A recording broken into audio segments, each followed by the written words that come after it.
Ducking, damn it. Ducking, there we go. Nice spray. Oh, yeah, I'll get it. I think I like spraying right into the microphone these days.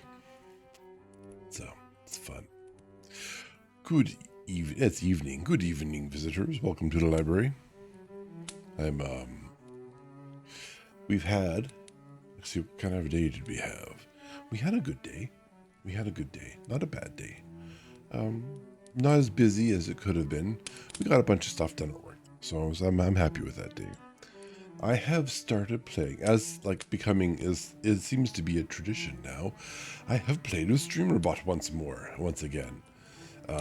This time, like last time we streamed, I thought an alert had played during the reading stream, as I sort of build this as some version of ASMR.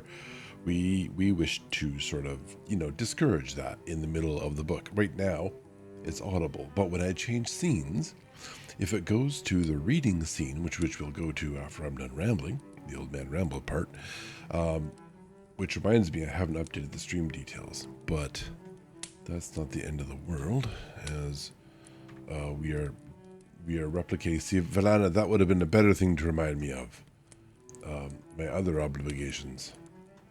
Because now I want to pick at that. Edit. Yeah, we are on chapter 13 tonight, not 10, which is... and Van Helsing has already arrived. And now we are just crying for Lucy's fate. There we go. A quick little hop over. So it will mute the alerts. Now, it was muted before, right, on that scene, but I have that other plugin called Audio Monitor, not to be confused with OBS's literal audio monitor function, but there is also a plugin called, I think it's actually technically called Advanced Audio Monitor or something. I'll bring that up if I ever do like a how did Sid put all this stuff together videos. Put that on YouTube. By the way, go subscribe to me on YouTube. And what this does is it lets me take audio sources that come from OBS only, like background and stuff, and pipe it into my headset via voice meter. It's sort of a little cheat code for audio, the way I have things split up. And so, but I didn't have that muted. So I thought an alert had fired off when someone was a follow or something, or a hydrate. I think it was content hydrated me.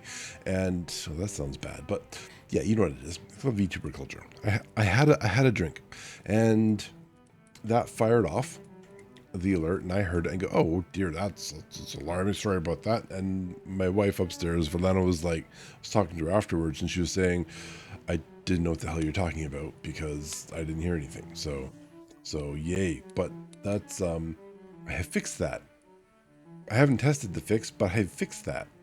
And so now if we go into the reading scene, it will mute the audio alerts. Now I will also hear a muted version of them, so they will remain silent. If I go to most other scenes, it will unmute it, with the exception of the Be Right Back scene and the ending scene. Those scenes will not change the state of the mute on the alerts audio. So if we're having a reading night and we hop back and forth between the Be Right Back screen because ads or whatnot, it will not unmute. It will remain muted. And if we go to the ending scene, I figure it's probably a good idea to keep it muted after a reading scene, even though we don't stay there very long. That's fine. However, if we are just talking and gaming, right, those scenes will unmute it. Same with the starting soon screen. So this is the start of every stream. It will be unmuted. It will be audible. So right now, it is an audible sound. So I think, assuming that works correctly, and so far switch statements in StreamerBot have been pretty good, that's how it'll work. The next thing I plan to fiddle with is the model. I think I'm a little bigger on screen than normal. And that's because I was just messing around with VTS a little bit. You'll notice my waist down the bottom of the scene here, it looks like it goes actually under, it's not in front of the background, and it doesn't hover midsection severed off midair type of thing. That's because apparently when VTS is I'm going to say full screened. There's a funky thing that Windows does with like super wide monitors that lets you sort of quote unquote full screen something to half your monitor. And so when I do that, it has this little bar that shows up along the bottom. It's kind of funky. So, I know what, I'm going to play with my draw. So if we get, so it would come along here and stop erasing. There. There's a little section along here, and this section would just be the background picture. You see the floor underneath me. It was awkward, and that only went away. I moved the model around here and down and left. It doesn't matter. I moved the model around, and it just, there's just a gap down there, and it only went away, I accidentally noticed, when I sort of unmaximized the VTS screen. So what I'm going to do, because the VTS is very annoying, if I shrink or change the size of the VTS monitor, my model will move, even though I did not move it inside OBS. So right now inside OBS, the sort of the model, the source that shows you or depicts my model is sort of, it is maximized to the entire screen. This screen gets sort of resized from however large VTS is. VTS doesn't really care. And the what is it, the Windows spout, whatever it's called, the source is a really cool source for this. If I could just find out what it's called, it's a spout center, whatever. There's a, it is the cool toy in order to sort of pipe your model into OBS, and it comes with like really fantastic sort of tools for doing that. And then I use, I think, NVIDIA Broadcast to sort of erase the background, which is all black anyways.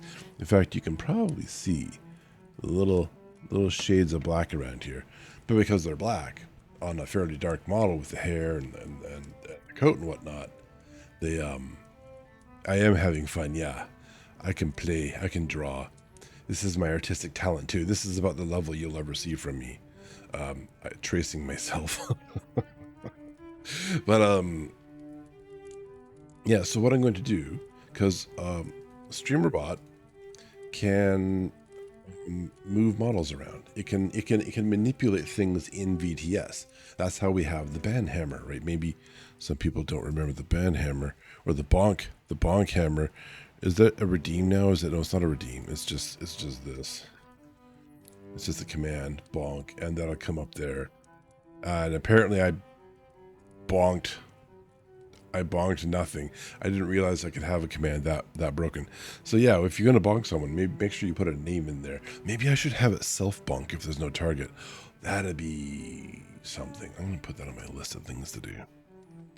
Open Obsidian, streamer to-do list. Okay, change bonk to bonk self if no target given. And the other thing I'm going to do is I'm going to have StreamerBot. You need to move to no. That's deliberately not hitting me. What I really would like to do is take someone's profile picture and yeah, congratulations, you successfully bonked your husband. Yep. That's what you did. So you have StreamerBot. So move the model about, including resizing and stuff, upon scene change. So StreamerBot will listen to OBS and say, "Oh, hey, your scene has changed." And if it's like the gaming scene, for example, it'll move the model down to the little corner at the appropriate size that we normally have it for our gaming scenes. And then if we come to like reading or chatting, I can, move it to roughly, I think I'm a little high for my sake, for my preference here.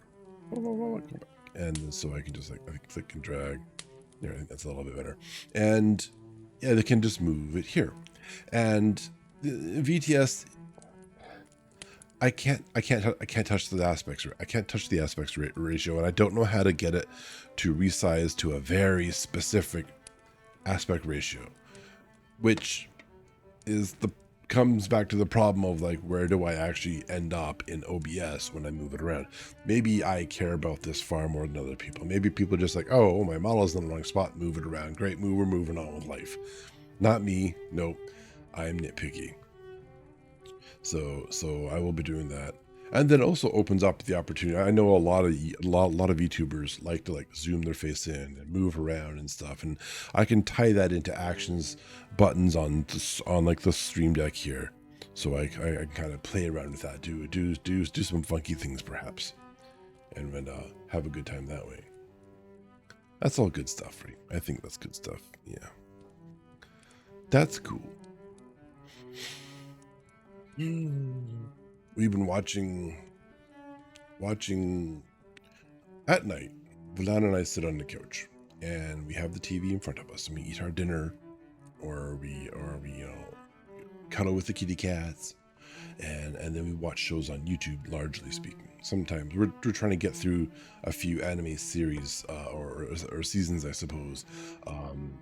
To clean up last season in anticipation of the upcoming season, but sometimes we'll watch political videos, and sort of like the last one or two that we've watched that kind of stand out to us have to deal with like Gen AI stuff, which is probably more relevant to the VTuber community than much of the rest of the political nonsense that's out there. No politics on stream. Yeah, it's my stream. I do it all. It also says the streamer's also right.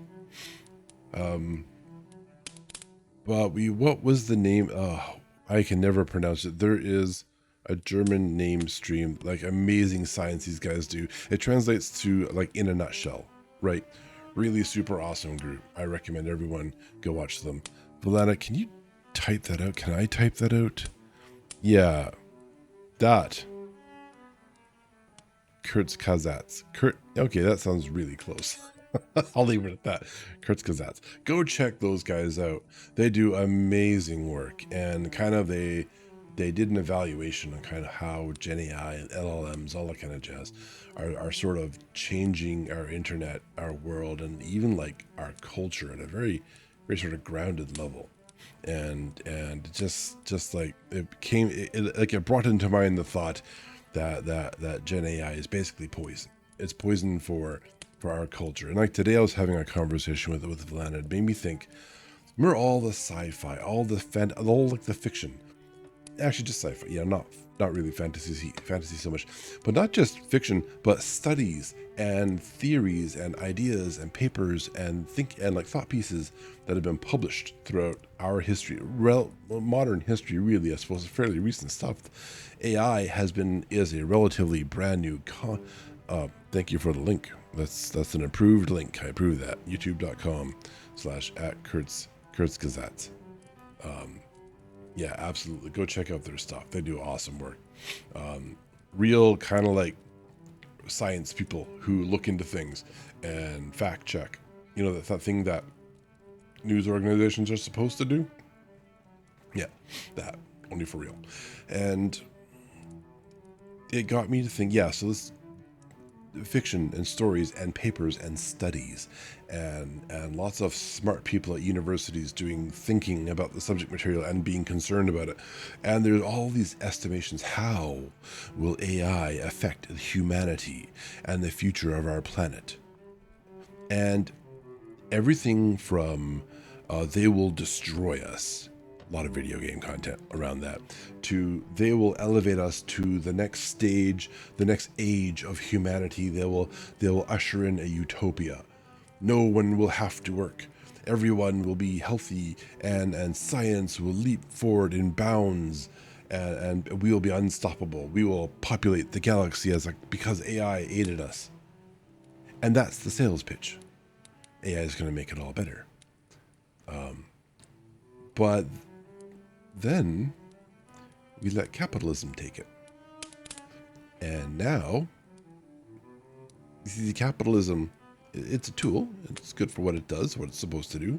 But you can't have, I've always been a proponent of, no one sort of like governmental strategy or political social ideology is good. They're all in their pure state poison.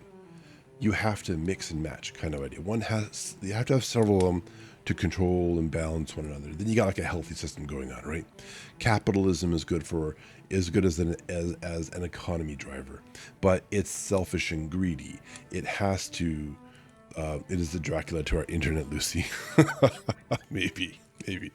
Like you have to regulate capitalism in order to protect people from sort of, it suffers from unmitigated greed. If it's not controlled, it's problematic. Socialism has its own problems if it's done in its purest form too. Communism is like a really toxic word, and I probably just cancel myself for even mentioning it. Elements of it are not evil, and if you mix and match some of these, and the reality is most successful societies have policies that you can point to and go, oh, hey, that's socialist. Oh, hey, that's pure capitalism. It's like, well, yeah, if you take that one law or that one policy or that one regulation in a vacuum, you could look at it that way, but that's obviously not how the world works. So we have capitalism kind of in certain parts of the world to the south that have sort of this unmitigated control of things like AI. And right now, that AI is a little out of hand, but it's not destroying us because it's launching nukes like in Terminator or something, right?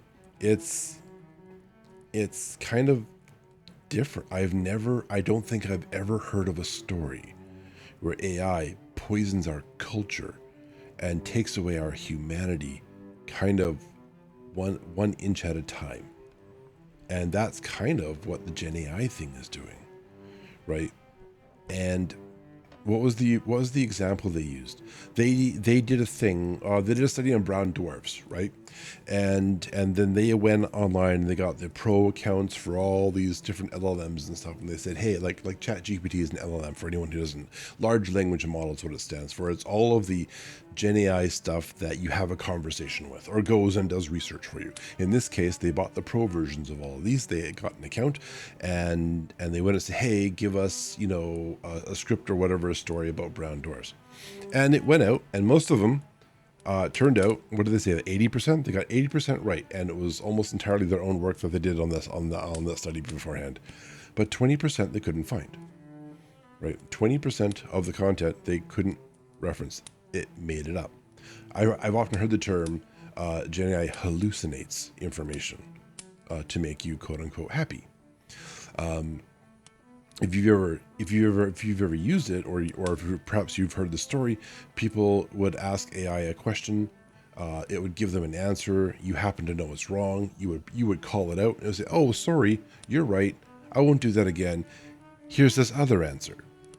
But there's no reason to believe that the second answer is any more correct than the first. It continues to lie to you. It keeps doing the job it's programmed to do.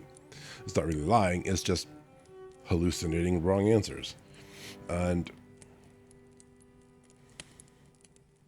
I forget where I was going with that. Man, tangents are brutal. So yeah. So what the problem with this is that people get these reports. They get sent out there, and now they're out on the internet. The video was created. The video was posted. You've probably heard of AI slop on YouTube. Channels just like pounding out all this nonsense. AI generated scripts, videos, editing, like the AI generated voiceover. It's completely uncontrolled, and 20% of it is wrong or unverifiable. But then the next person comes along and generates the same video on the same topic. That AI now goes back to YouTube and finds the video that was made beforehand, the one with the 80% true, but 20% unverifiable, and no one knows how much of that is wrong, and then builds a video based on that information. But it's still doing the 80-20 rule, and this is going to compound. And in the future, you won't be able to understand what is the truth and what is not the truth. Yeah, the facts they couldn't prove, they found the video that was made using those exact facts. Oh, okay. Yeah. Yeah, so This is a compounding problem, like compounding interest. If you've ever got a mortgage, you probably understand the pain of what I'm talking about. We go forward in the future, 5-10 years at most, like maybe 1-5 years, and how much of that information on the internet is created by, oh, I can tell an AI video from a non-AI video. That's I think true currently, but there are a lot of videos and images and art out there that I have completely lost the ability to detect what is or is not AI. They are getting better, and they are getting more tricksy, and there will be a time, no matter how good you are at spotting this, where you will not be able to spot this. And then you and I and everyone else will go to YouTube and will say, hey, how do I cook a meat pie? Just to pull up a completely random thing out of thin air. And it'll get back to us with a video, and no one will know if this is going to poison us or not. What happens to the internet at that point? We've completely lost all trust in everything. Like, I know there's like, you have to be very skeptical today, and for the longest time, even way before AI came around. But this becomes a bigger problem. So when does the internet die then? This is like the dead internet theory. And this is, well, part of it. We already know about the bots. And what is it? What platform is it? Like Twitter or Facebook now? I forget which one it is. 50% of content is generated by bots. It's X. Yeah. Well, Twitter's like up to like, I don't remember. My brain is like 75%, but I can't recall where that's from. But they're certainly 50% by now. Who's real? Who do you believe? What information do you take home with you? Yeah, 80% of traffic is bots. Some bot traffic is legitimate. Like, for example, this is not exactly the same, but I'm using Seribot, I'm using StreamerBot, and Stream Elements currently. I was using Nightbot. Nothing against Nightbot. Nightbot's fantastic. Those are bots, and they generate traffic on the internet for a very specific purpose. Purpose-built programs are what we drive our economy and our lives that are related to the internet on, and they are fantastic. But that's obviously not the bots we're talking about. Yeah. These are concerns. I know this, I normally say no political stuff, and this is probably political stuff. I know a lot of people put a lot of stock into Gen AI stuff. But I also think people in the VTuber sphere sometimes need to not do the I will have nothing controversial in my streams. I think a lot of people ignore it. And you might argue, oh, well, yeah, but the VTuber space is where I come to do the ignoring, and then other times I'm not ignoring. Well, are you? You may be. I know for myself, I was in a pattern of, yeah, okay, I won't ever do anything political. And I was younger, and I thought that was cool. And now I'm older, and I see what happens when people do that. Right? You get to live in a political system whether you like it or not. And if you just close your eyes and go, oh, I have nothing to do with that, you're kind of fooling yourself. You have everything to do with that, whether you like it or not. That's politics, is you being a part of the social environment that you exist in. So yeah, that's another tangent. You're welcome, and like a sad one too. No one wants to get stuck into politics, but like, pay attention to your own stuff, local stuff. Pay attention to your local stuff, and yeah, make sure you're heard. I know it's tedious, but it's necessary. And with that, all that talk, I'm going to stop now, and we're going to read the book that I promised. This is the problem of me not having something to talk about. I want to talk about this now and then, though. I think it's important to have that conversation, to have sometimes a conversation about the important issues in life. It's okay to not talk about it all the time. Absolutely, and we will not talk about it most of the time. But sometimes you have to say, hey, you know what? Yeah, let's just have a quick chat. Let's just make sure people understand our opinions as well as us understanding their opinions. All right. What is that? Yeah, but it was link click from X to other sites for 80%. Oh, okay.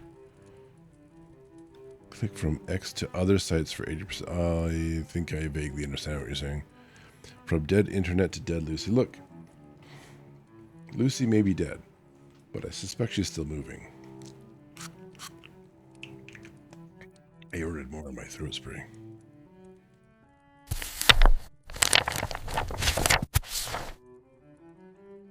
I'll turn my background music on. I have it muted. Yep, for myself.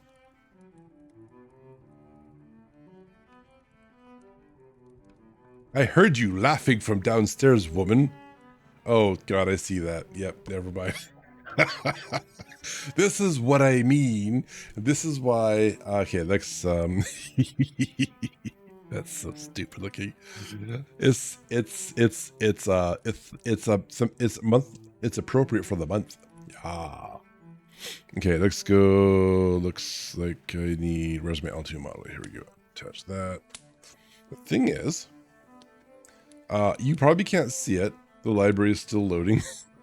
No. The thing is, let me zoom. Can I not zoom?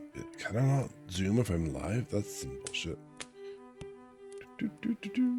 Okay, zoom. There we go. How's about that? Can I? Canvas. Stupid stuff. That spacebar. Here I'm holding down control. You know how you use like control scroll and all that kind of jazz to control the things and the whatnots and all the fun you have. That's not how it works in OBS. In OBS, it's all about. It's all about the spacebar. Yeah, well, it's not all about. There's literally one thing. Cool. So I have, because VTS is not exactly the same aspect ratio as OBS. I think one's like 1080, one's like 1050 or something. That's like really nitpicky nonsense. But that's why I want StreamerBot to fix things for me. So we're gonna do this for now. I'm gonna change the book's position a little bit here. Not the book poster, the reading book. Here we go. Let's do this. Hello?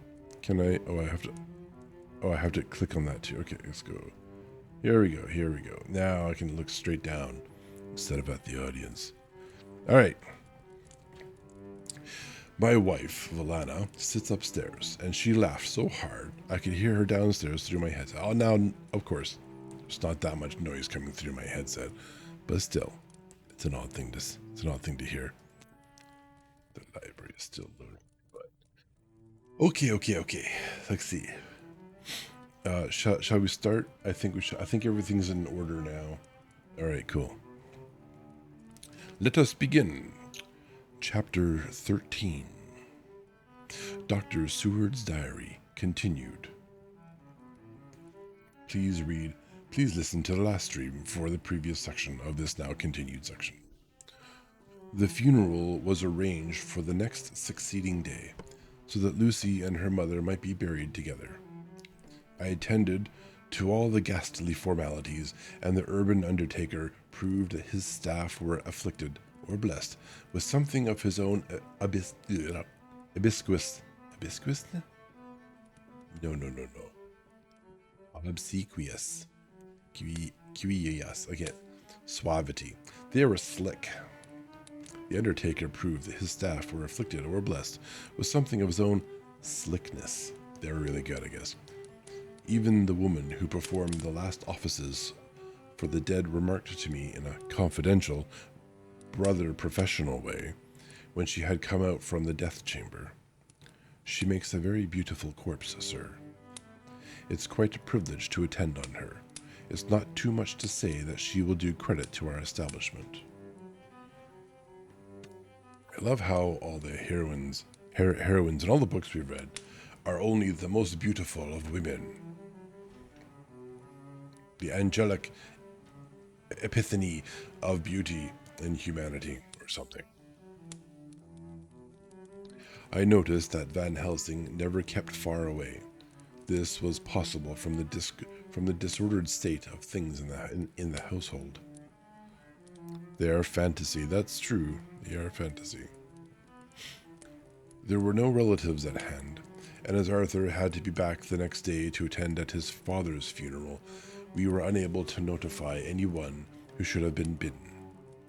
Under the circumstances, Van Helsing and I took it upon ourselves to examine papers, etc. He insisted upon looking over Lucy's papers himself. I asked him why, for I feared that he, being a foreigner, might not be quite aware of English legal requirements, and so might be in ignorance make some unnecessary trouble. He answered me, I know. You forget that I am a lawyer as well as a doctor, but this is not altogether for the law. You knew that when you avoided the coroner, I have more than him to avoid. There may be papers more, such as this. As he spoke, he took from his pocketbook the memorandum which had been in Lucy's breast, and which she had torn in her sleep. When you find anything of the solicitor who is for the late Mrs. Westerna, seal all her papers, and write him tonight. For me, I watch here in the room and in Miss Lucy's old room all night, and I myself search for what may be. It is not well that her very thoughts go into the hands of strangers. I went on with my part of the work, and in another half hour had found the name and address of Mrs. Westerner's solicitor, and had written to him. All the poor lady's papers were in order. Explicit directions regarding the place of burial were given. I had hardly sealed the letter when, to my surprise, Van Helsing walked into the room, saying, Can I help you, friend John? I am free, and if I may, my service is to you. Have you got what you looked for? I asked, to which he replied, I did not look for any specific thing. I only hoped to find, and find I have. All that there was, only some letters and a few memoranda, and a diary new begun.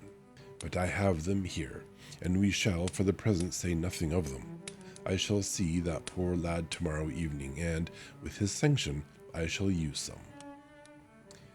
When he had finished the work in hand, he said to me, And now, friend John, I think we may to bed. We want sleep, both you and I, and to rest, to recuperate. Tomorrow we shall have much to do, but for the tonight there is no need of us, alas. I gotta adjust my chair. Before turning in, we went to look at poor Lucy. The undertaker had certainly done his work well, for the room was turned into a small chapel, or chapelle ardente. It's in italics, so it must have a French accent. There was a wilderness of beauty, beautiful white flowers, and death was made as little repulsive as might be. The end of the winding sheet was laid over the face. When the professor bent over and turned it gently back, we both started at the beauty before us. The tall wax candles showing a sufficient light to note it well. All Lucy's loveliness had come back to her in death, and the hours that had passed, instead of leaving traces of decay's effacing fingers, had but restored the beauty of life, till positively I could not believe my eyes that I was looking at a corpse. The professor looked sternly grave. He had not loved her as I had, and there was no need for tears in his eyes. He said to me, "Remain till I return," and left the room. He came back with a handful of wild garlic from the box waiting in the hall, but which had not been opened, and placed the flowers amongst the others on and around the bed. Then he took from his neck, inside his collar, a little gold crucifix, and placed it over the mouth. He restored the sheet to its place, and we came away. I was undressing in my room when, with a premonitory tap at the door, he entered, and at once began to speak. "Tomorrow, I want you to bring me, before night, a set of post-mortem knives." "Must we make an autopsy?" I asked. "Yes and no. I want to operate, but not as you think. Let me tell you now, but not a word to another. I want to cut off her head and take out her heart. Ah, you, a surgeon, and so shocked. You, whom I have seen with no tremble of hand or heart do operations of life and death that make the rest shudder. Oh, but I must not forget, my dear friend John, that you loved her, and I have not forgotten it, for it is I that shall operate, and you must only help. I would like to do it tonight, but for Arthur I must not. He will be free after his father's funeral tomorrow, and he will want to see her, to see it. Then, when she is confined, ready for the next day, you and I shall come when all sleep. We shall unscrew the coffin lid and shall do our operation, and then replace all so that none know, save we alone. Right, so that one night's delay, that's gonna cause problems, I'm betting. But why do it at all? The girl is dead. Why mutilate her poor body without need? And if there is no necessity for a post-mortem and nothing to gain by it, no good to her, to us, to science, to human knowledge, why do it? Without such, it is monstrous.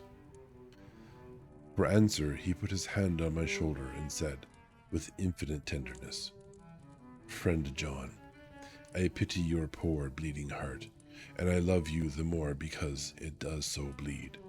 If I could, I would take on myself the burden that you do bear. But there are things that you know not, but that you shall know, and bless me for knowing, though they are not pleasant things.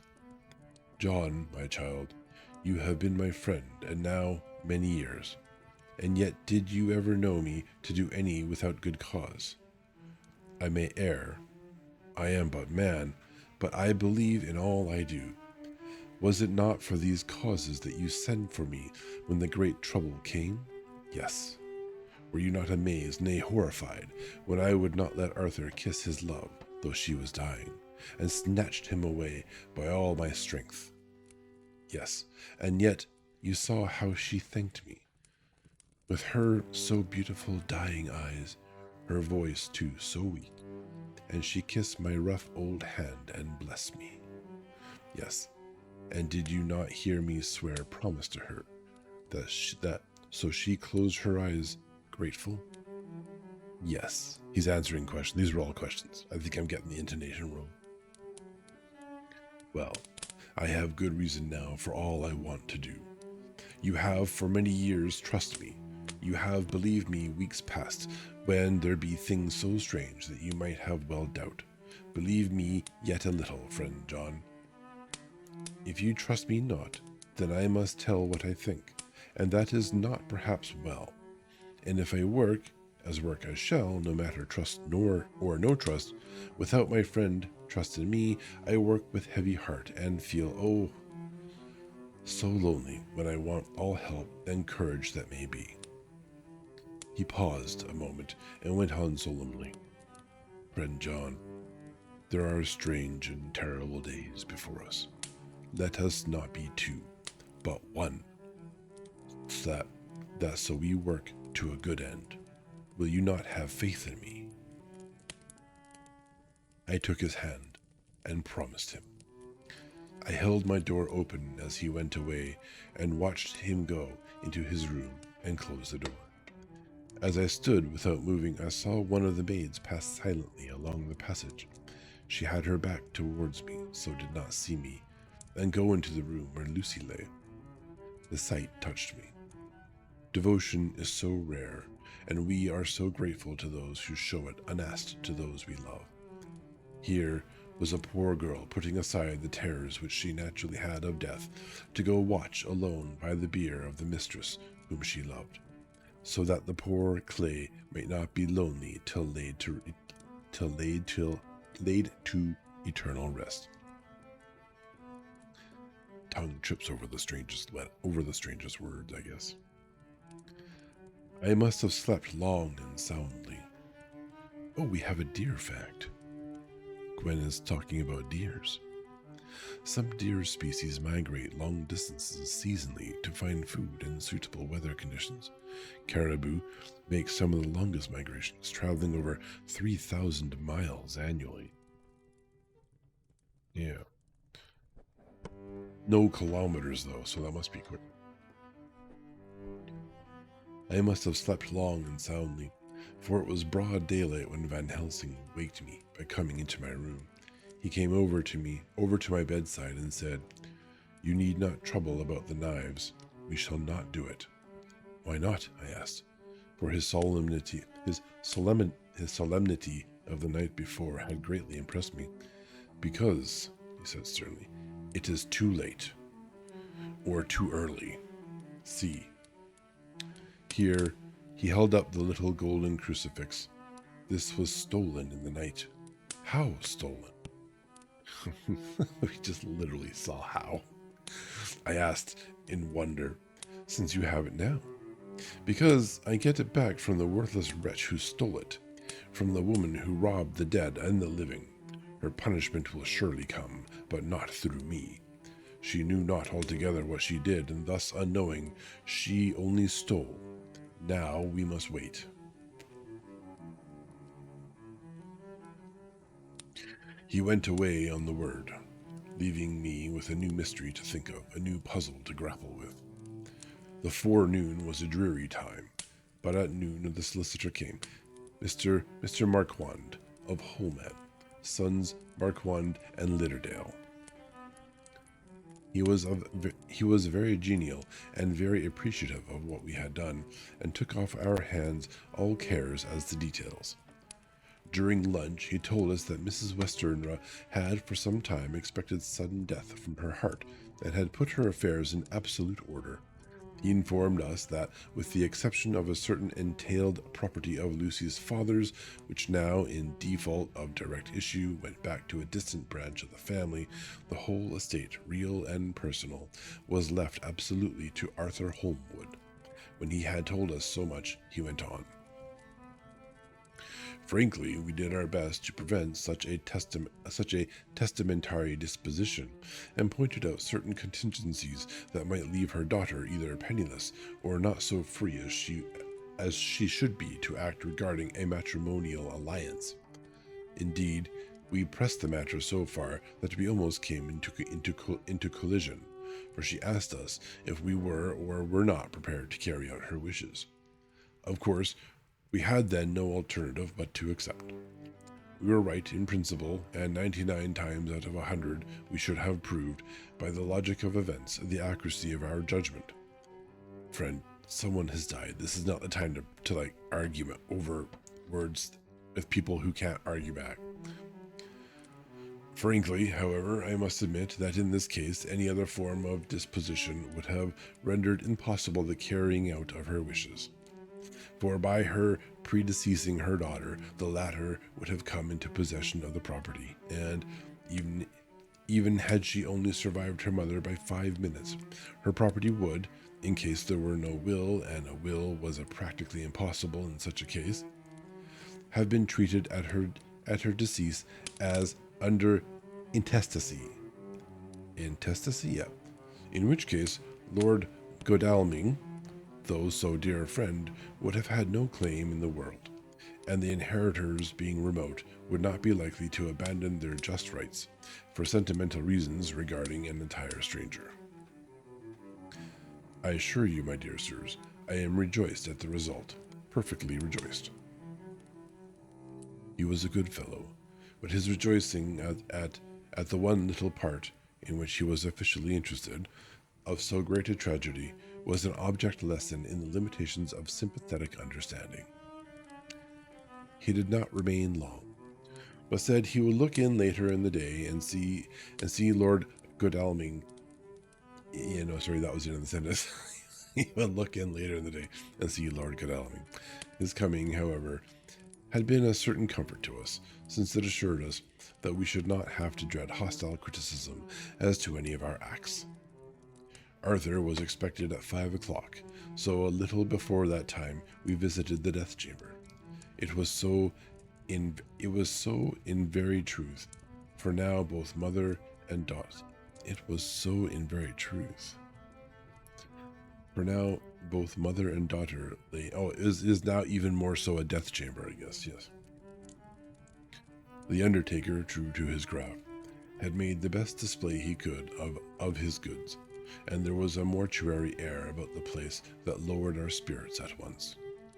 Van Helsing ordered the former arrangement to be adhered to, explaining that, as Lord Godalming was coming very soon, it would be less harrowing to his feelings to see all that was left of his fiancée quite alone.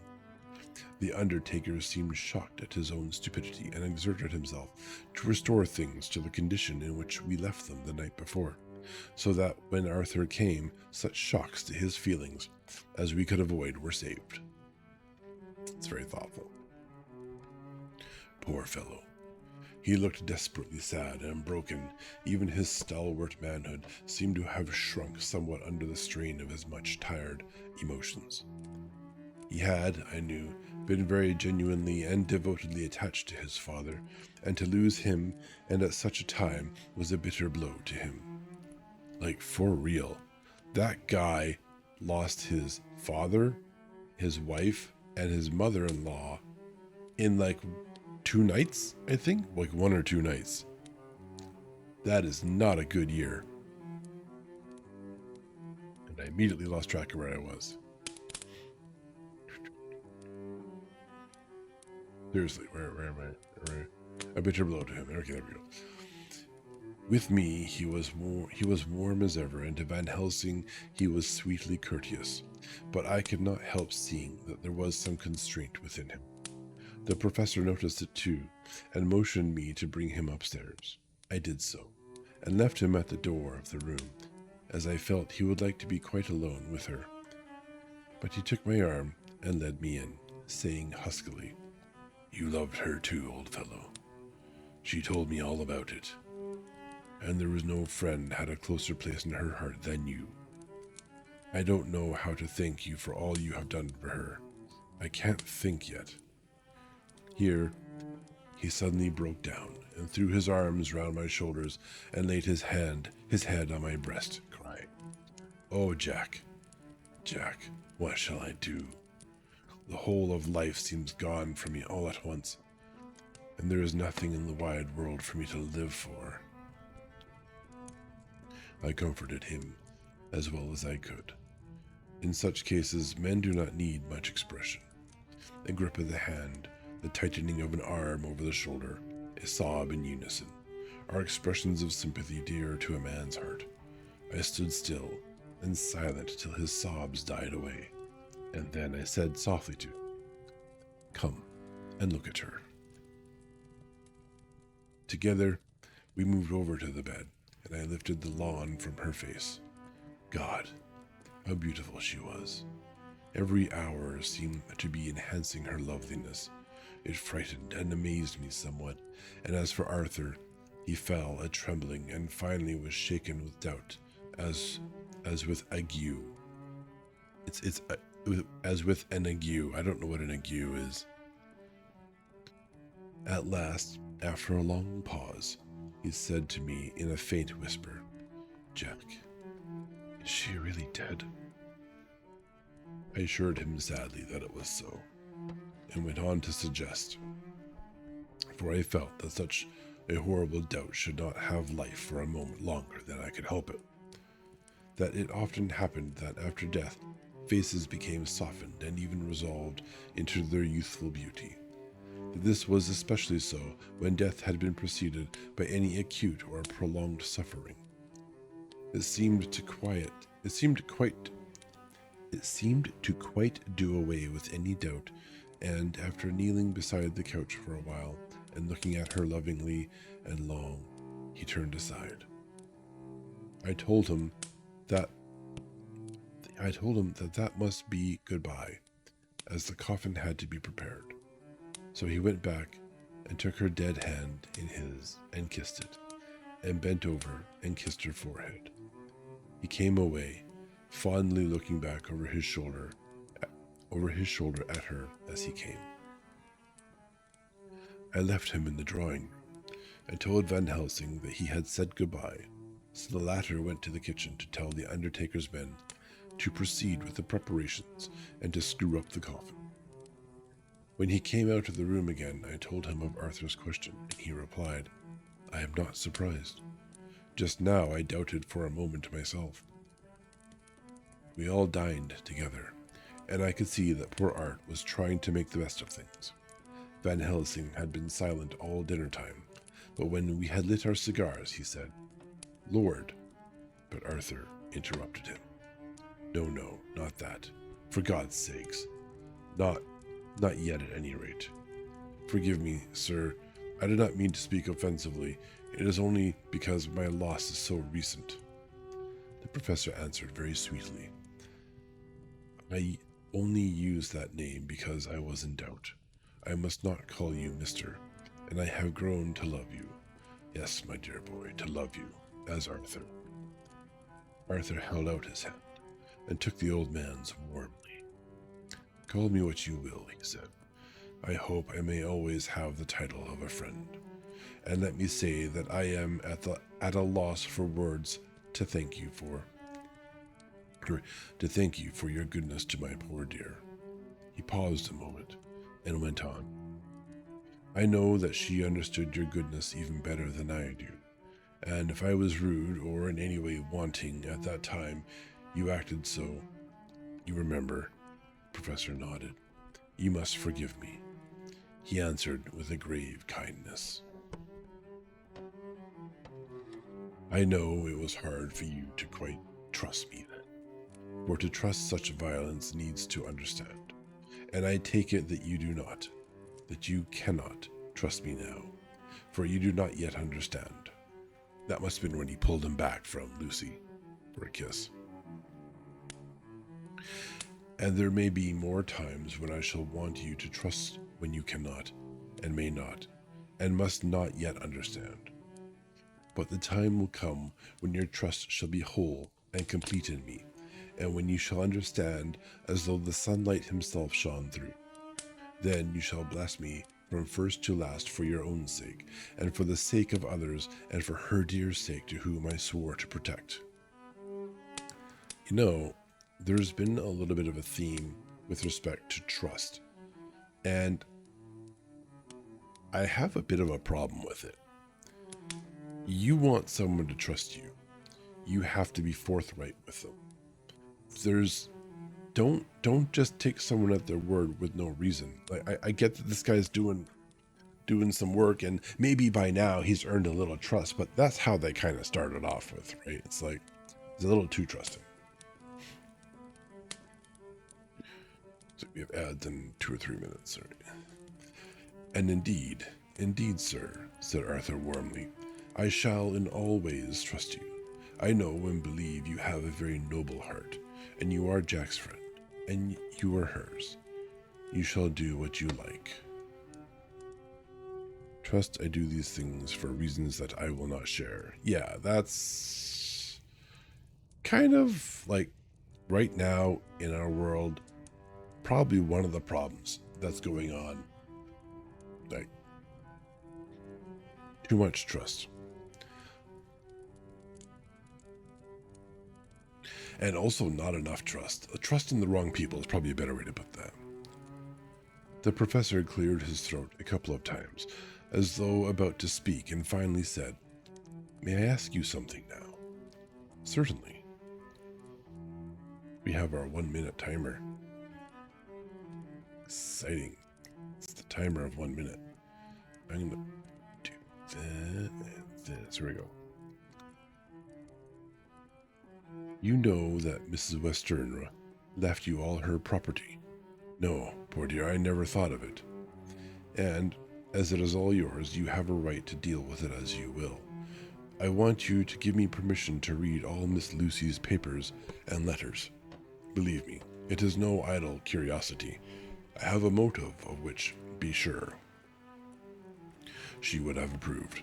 So I had to swallow. "I have them all here. I took them before we knew that all was yours, so that no strange hand might touch them, no strange eye look through words into her soul. I shall keep them, if I may, even if you may not see them yet, but I shall keep them safe. No word shall be lost." Uh-oh. Ad? Do ad now? Timer up. Timer's up. Come on, Twitch. Twitch. Is that still not doing 2 minutes? Come on. Did I just roll that back? Okay, we are going to pause and fuss. We're going to fuss. Very fussy. Automated announcements. Add soon warning announcement. God, that's the name of the that's the name of the action. Add soon warning announcement. Oh, I think I didn't. Yes, raw. Oh yeah, no, I didn't have. So you have to do a little more fussing than you care than one really wants to, because they have to send raw code to. Here we go, and we have ads. We will be back in 3 minutes.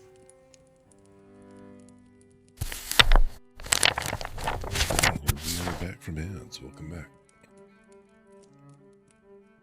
The pace of my story does not mess up your workout velocity.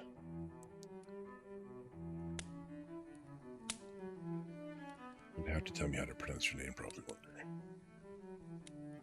Someone can teach me how to pronounce. Okay, look, I still see that ads incoming, but that is probably. I can fix that. I can do it.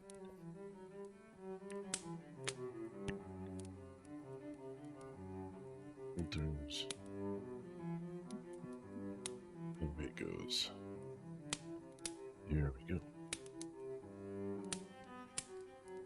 On with the story. The Velociraptor, but Tish. Yes, you have many Velociraptors in your stream, I noticed that. Velo is good then? Velo is an easy way to do that, and depending on the number of big words I have to say in a night, I'll make a choice.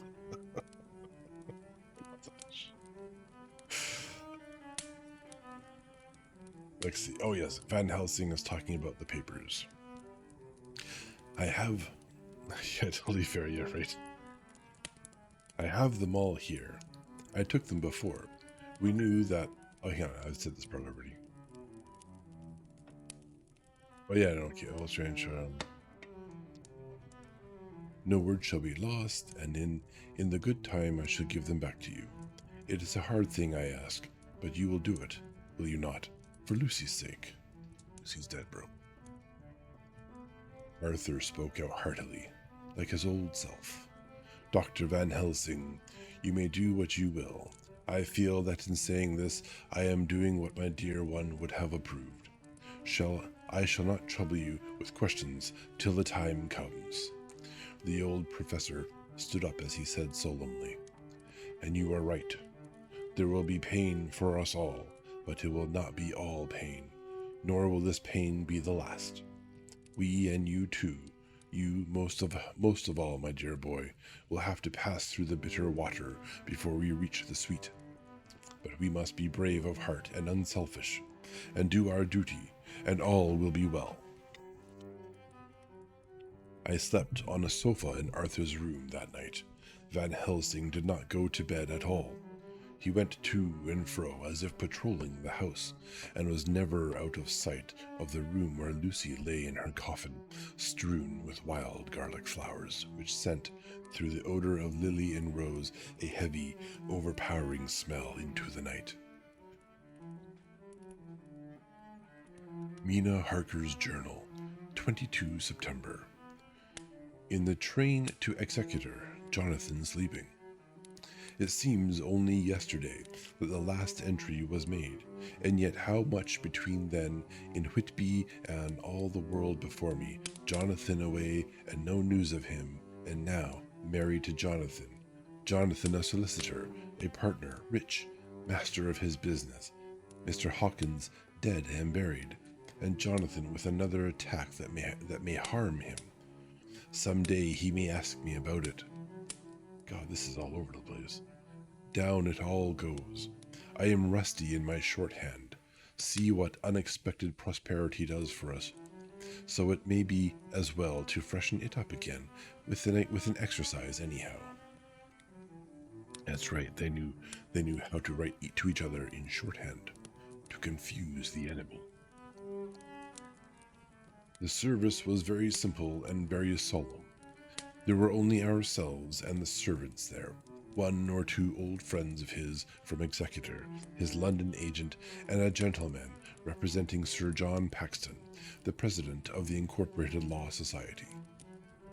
Jonathan and I stood hand in hand, and we felt that our best and dearest friend was gone from us. We came back to town quietly, taking a bus to Hyde Park Corner. Jonathan thought it would interest me to go into the Row for a while, so we sat down. But there were very few people there, and it was sad looking and desolate to see so many empty chairs. It made us think of the empty chair at home, so we got up and walked down Piccadilly. Piccadilly. We walked down Piccadilly. That's the end of the sentence. Here I was thinking it would go on. Jonathan was holding me by the arm, the way he used to in old days before I went to school.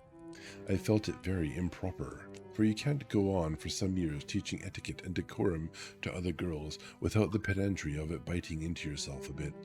But it was Jonathan, and he was my husband, and we didn't know anybody who saw us, and we didn't care if they did, so on we walked. I was looking at a very beautiful girl in a big cartwheel hat, sitting in a Victoria outside, I want to say Giuliano's, but I also want to say Giuliano's, when I felt Jonathan clutch my arm so tight that he hurt me, and he said under his breath, "My God." I am always anxious about Jonathan, for I fear that some nervous fit may upset him again. So I turned to him quickly and asked him what it was that disturbed him. He was very pale, and his eyes seemed bulging out, as half in terror and half in amazement he gazed at a tall, thin man with a beaky nose, of black mustache and pointed beard, who was also observing the pretty girl. He was looking at her so hard that he did not see either of us, so I had a good view of him. His face was not a good face. It was hard and cruel and sensual, and his big white teeth, that looked all the whiter because his lips were so red, were pointed like an animal's. Jonathan kept staring at him, till I was afraid he would notice. I feared he might take it ill, and looked so fierce and nasty. I asked Jonathan why he was disturbed, and he answered, evidently thinking that I knew as much about it as he did, "Do you see who it is?" "No, dear," I said. "I don't know him. Who is it?" His answer seemed to shock and thrill me, for it was said as if he did not know that it was to me, Mina. To whom was he speaking? To whom he was speaking. It is the man himself. I think I messed it. We're moving on. The poor dear was evidently terrified of something, very greatly terrified. I do believe that if he had not had me to lean on and to support him, he would have sunk down. He kept staring. A man came out of the shop with a small parcel and gave it to the lady, who then drove off. The dark man kept his eyes fixed on her, and when the carriage moved up Piccadilly, he followed in the same direction and hailed a hansom. Jonathan kept looking after him and said, as if to himself, "I believe it is the Count, but he has grown young. My God, if this be so. Oh, my God, if only I knew, if only I knew." He was distressing himself, so much that I feared to keep his mind on the subject by asking him any questions, so I remained silent. I drew him away quietly, and he, holding my arm, came easily. We walked a little further, and then went in and sat for a while in the Green Park. It was a hot day for autumn, and there was a comfortable seat in a shady place. After a few minutes staring at nothing, Jonathan's eyes closed, and he went quietly into a sleep with his head on my shoulder. I thought it was the best thing for him, so did not disturb him. In about 20 minutes he woke up and said to me quite cheerfully, "Why, Mina, have I been asleep? Oh, do forgive me for being so rude. Come, and we'll have a cup of tea somewhere. He had evidently forgotten all about the dark stranger, and in his illness he had forgotten all that this episode had reminded him of. I don't like this lapse into forgetfulness. It may make or continue some injury to the brain. I must not ask him. For fear I shall do more harm than good. But I must somehow learn the facts of this journey abroad. The time is come, I fear, when I must open that parcel and know what is written. Oh, Jonathan, you will, I know, forgive me if I do wrong, but it is for your own dear sake. Yum. Yeah, poor Jonathan. He's been through a few rough moments. Later on, a sad homecoming in every way. The house empty of the dear soul who was so good to us.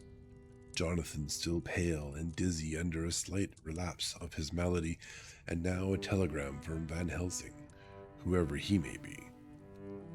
You will be grieved to hear that Mrs. Westenra died 5 days ago, and that Lucy died the day before yesterday. They were both buried today. Oh, what a wealth of sorrow in a few words.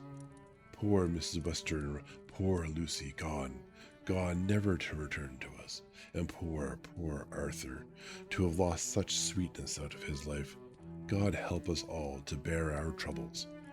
I don't even know about Arthur's father yet. Dr. Seward's Diary, 22 September. It is all over. Arthur has gone back to Ring and has taken Quincy Morris with him. What a fine fellow is Quincy. I believe in my heart of hearts that he suffered as much about Lucy's death as any of us, but he bore himself through it like a moral Viking. If America can go on breeding men like that, she will be a power in the world indeed. Van Helsing is lying down, having a rest prepared. Oh dear, all these P's. Preparatory. Nope, I don't like it. Having a rest, getting ready to his journey. Yes. Just replace the words. He goes over to Amsterdam tonight, but says he returns tomorrow night. That he only wants to make some arrangements which can only be made personally. He is to stop with me then, if he can. He says he has work to do in London, which may take him some time, poor old fellow. I fear that the strain of the past week has broken down even his iron strength.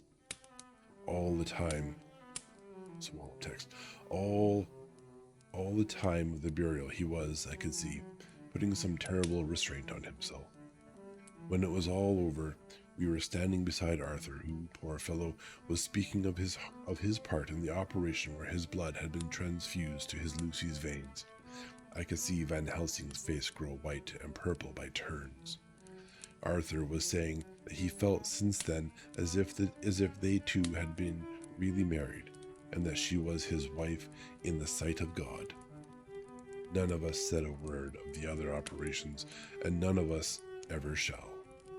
Arthur and Quincy went away together to the station, and Van Helsing and I came on here. The moment we were alone in the carriage, he gave way to a regular fit of hysterics. He has denied to me since that it was hysterics, and insisted that it was only his sense of humor asserting itself under very terrible conditions. He laughed till he cried, and I had to draw down the blinds lest anyone should see us and misjudge. And then he cried, till he laughed again, and laughed and cried together, just as a woman does. Oh, this is an aged book, and you can tell. He is afflicted with the case of womanhood. Oh dear. I tried to be stern with him, as one is to a woman under the Okay, no. Okay, sorry. Breath. Okay. I tried to be stern with him, as one is to a woman under the circumstances, but it had no effect. Men and women are so different in manifestations of nervous strength or weakness. Then, when his face grew brave and stern again, I asked him why his mirth, and why at such a time. His reply was in a characteristic way of him, for it was logical and forceful and mysterious. He said,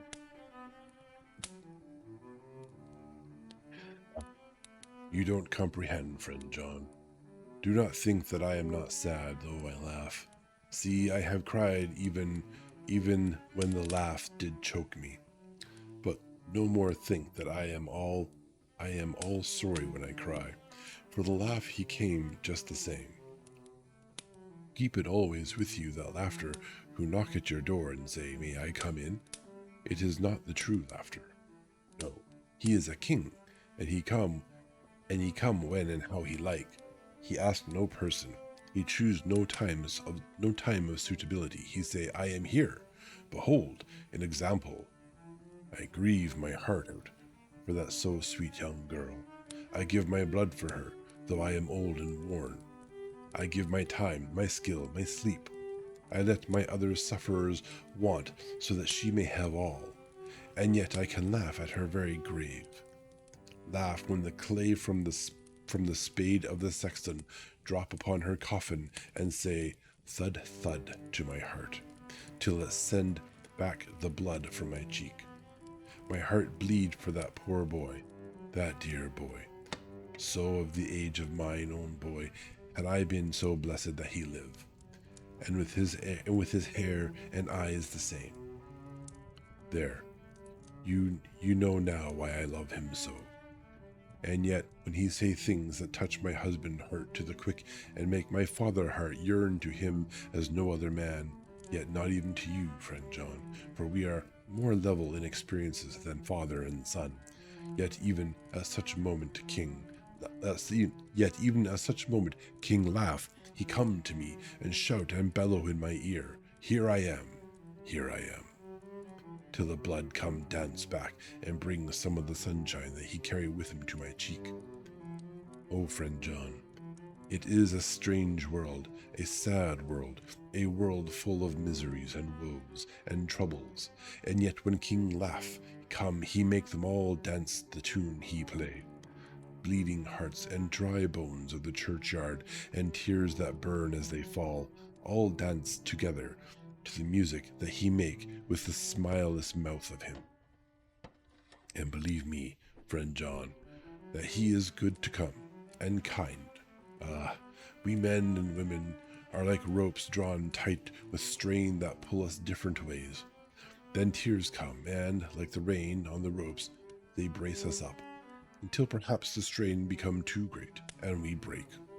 But King Laugh, he come like the sunshine, and he ease off the strain again, and we bear to go on with our labor, what it may be. I did not like to wound him by pretending not to see his idea, but as I did not yet understand the cause of his laughter, I asked him. As he answered me, his face grew stern, and he said in quite a different tone, "Oh, it was the grim irony of it all. This so lovely lady, garlanded with flowers that looked so fair as life, till one by one we wondered if she were truly dead. She laid in that so fine marble house in that lonely churchyard where rest so many of her kin, laid there with the mother who loved her and whom she loved, and that sacred bell going toll, toll, toll. So sad and slow, and those holy men, with the white garments of the angel, pretending to read books, and yet all the time their eyes never on the page, and all of us with the bowed head, and all for what? She is dead, so is it not?" "Well, for the life of me, Professor," I said, "I can't see anything to laugh at in all that. Why, your explanation makes it a harder puzzle than before. But even if the burial service was comic, what about poor Art and his trouble? Why, his heart was simply breaking." "Just so. Said he not that the transfusion of his blood to her veins had made her truly his bride?" "Yes, and it was a sweet and comforting idea for him." "Quite so. But there was a difficulty, friend John. If so then what about the others? Ho ho, then this so sweet maid is a polyandrist, and me, with my poor wife dead to me, but alive by church's law, though no wits all gone, even I, who am faithful husband to this now no wife am bigamist. Oh, words, you suck. I don't see, like, they all married her. Yeah, I get the concept. And it's a bigger problem for them, I guess, and this time, in that day and age. But, yeah, words suck. I don't see where the joke comes in there either, I said, and I did not feel particularly pleased with him for saying such things. He laid his hand on my arm and said, Friend John, forgive me if I pain. I showed not my feeling to others when it would wound, but only to you, my old friend, whom I can trust. If you could have looked into my very heart then, when I want to laugh, you could have done so when the laugh arrived. If you could not do so now, when King Laugh have packed up his crown and all that is to him, for he go far, far away from me, and for a long, long time, maybe you would perhaps pity me the most of all. I was touched by the tenderness of his tone and asked why. Because I know. And now we are all scattered, and for many a long day loneliness will sit over our roofs with brooding wings. Lucy lies in the tomb of her kin, a lordly death house with a lonely churchyard, away from teeming London, where the air is fresh, and the sun rises over Hampstead Hill, and where wild flowers grow of their own accord. So I can finish this diary, and God only knows if I shall ever begin another. If I do, or if I even open this again, it will be to deal with different people and different themes, for here at the end, where the romance of my life is told, ere I go back to take up the thread of my life work, I say sadly, and without hope, finis. Fresh air in London. Okay, so pre-industrial, got it. The Westminster Gazette, 25 September. A Hampstead Mystery. The neighborhood of Hampstead is just at present exercised with a series of events which seem to run on lines parallel to those of what was known to the writers of headlines as the Kensington Horror, or the Stabbing Woman, or the Woman in Black. During the past 2 or 3 days, several cases have occurred of young children straying from home or neglecting to return from their playing on the heath. In all these cases, the children were too young to give any properly intelligible account of themselves, but the consensus of their excuses is that they had been with a bloofer lady. It has always been late in the evening when they have been missed, and on 2 occasions the children have not been found until early the following morning. It is generally supposed in the neighborhood that, as the first child missed gave as his reason for being away that a bloofer lady had asked him to come for a walk, the others had picked up the phrase and used it as occasion served.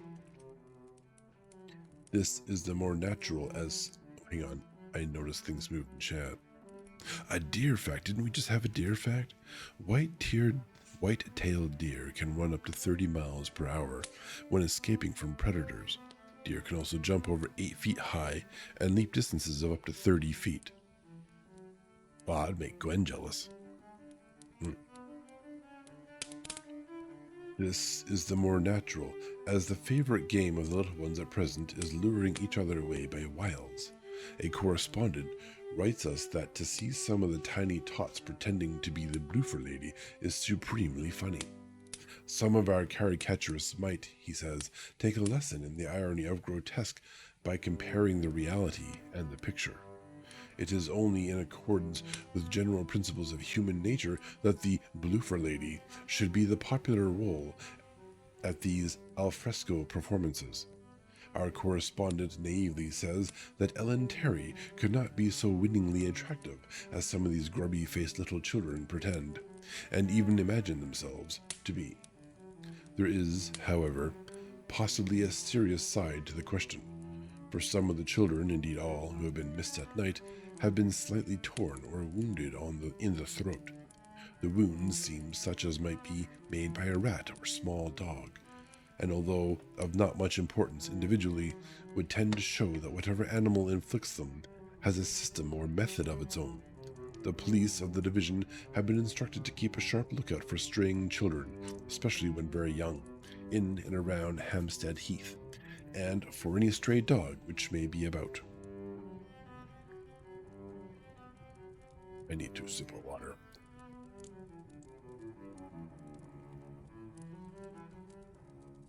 The Westminster Gazette, 25 September. Extra special. The Hampstead Horror, another child injured. The Bloofer Lady. We have just received intelligence that another child, missed last night, was only discovered late in the morning under a furzy bush at Shooter's Hill, side of the Hampstead Heath, which is perhaps less frequented than the other parts. It has the same tiny wound in the throat as has been noticed in other cases. It was terribly weak and looked quite emaciated. It, too, when partially restored, had the common story to tell of being lured away by the Bloofer Lady. A little odd that they are referring to a child as it. Oh, and thus is the end of chapter 13. Chapter 14. Mina Harker's Journal, 23 September. Jonathan is better after a bad night.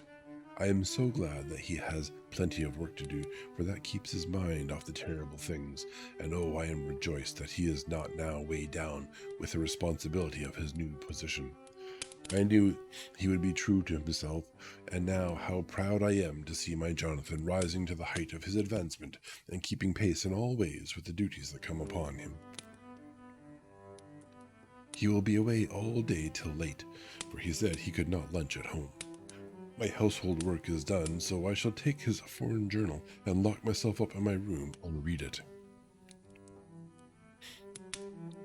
24 September. I hadn't the heart to write last night. That terrible record of Jonathan's upset me so. Poor dear. How he must have suffered, whether it be true or only imagination. I wonder if there is any truth in it at all. Did he get his brain fever and then write all those terrible things, or had he some cause for it? I suppose I shall never know, for I dare not open the subject to him, and yet that man we saw yesterday, he seemed quite certain of him, poor fellow. I suppose it was the funeral upset him and sent his mind back on some train of thought. He believes it all himself. I remember how on our wedding day he said, unless some solemn duty come upon me to go back to the bitter hours, asleep or awake, mad or sane.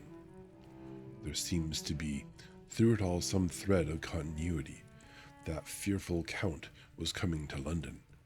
If it should be, and he came to London with his teeming millions, there may be a solemn duty, and if it come, we must not shrink from it.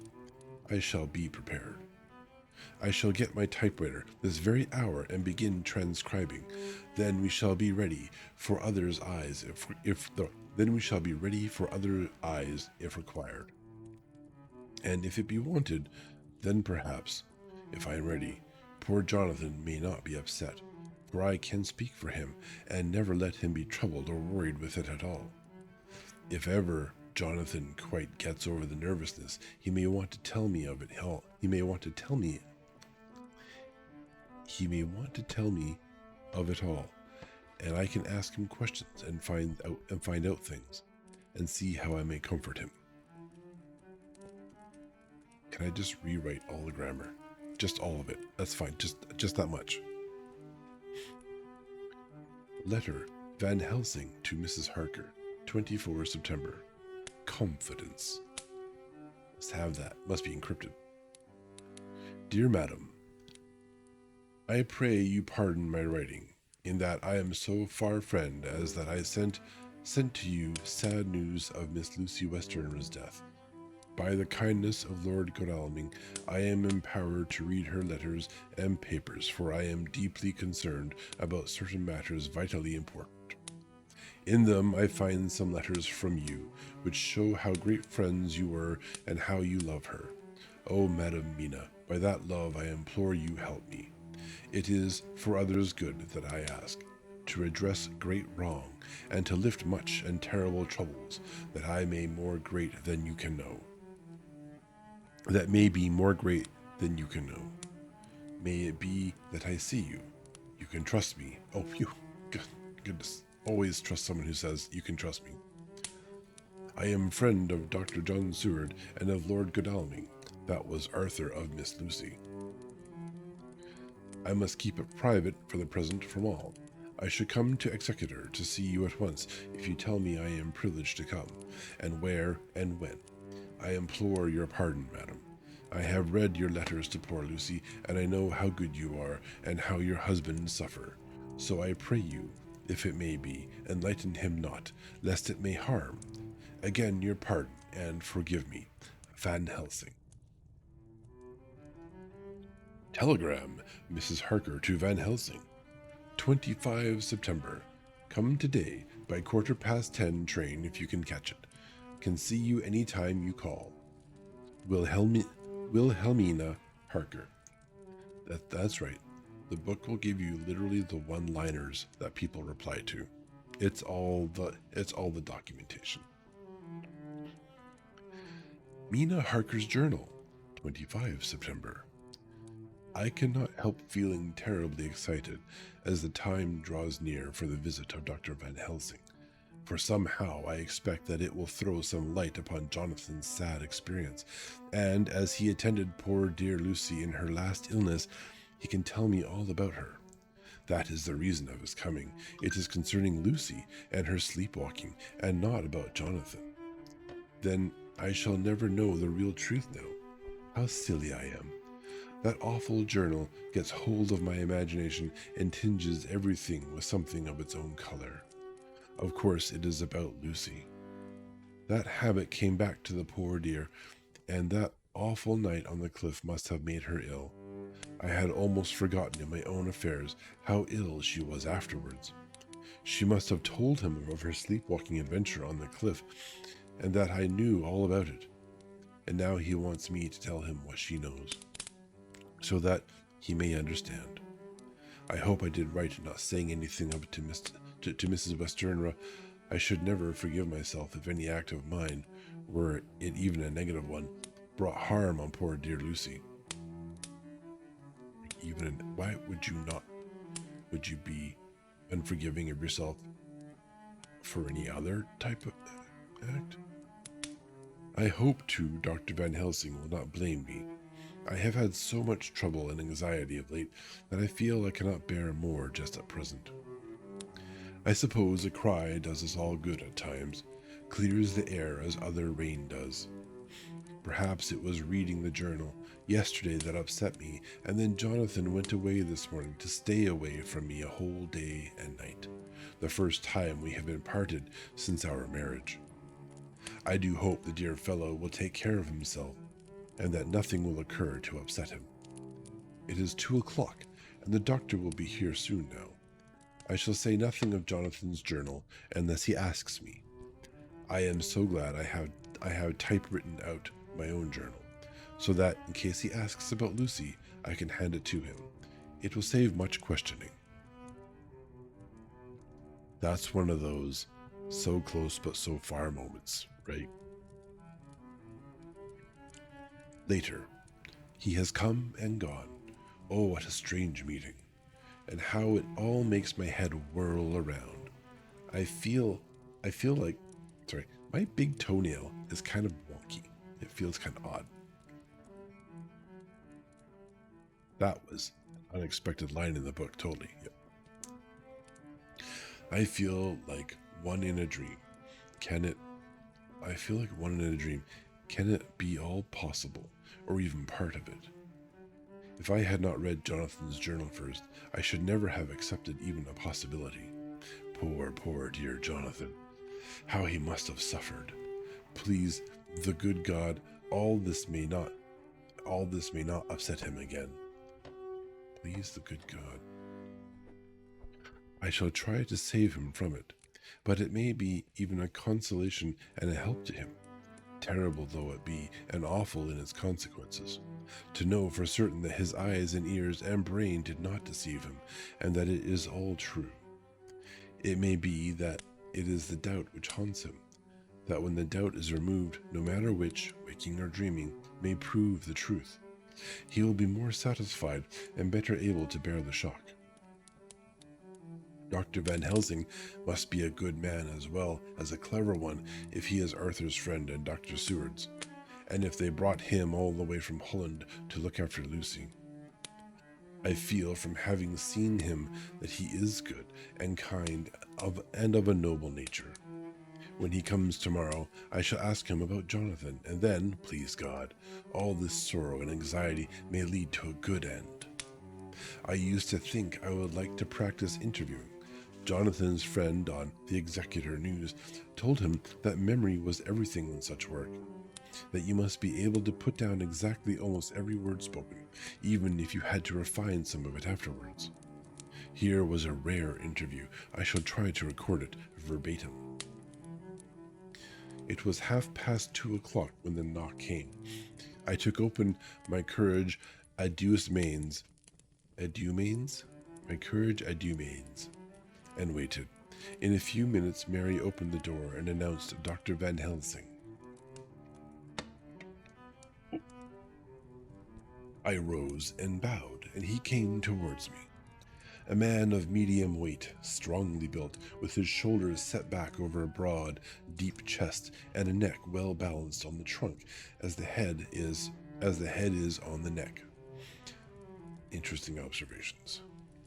The poise of the head strikes one at once as indicative of thought and power.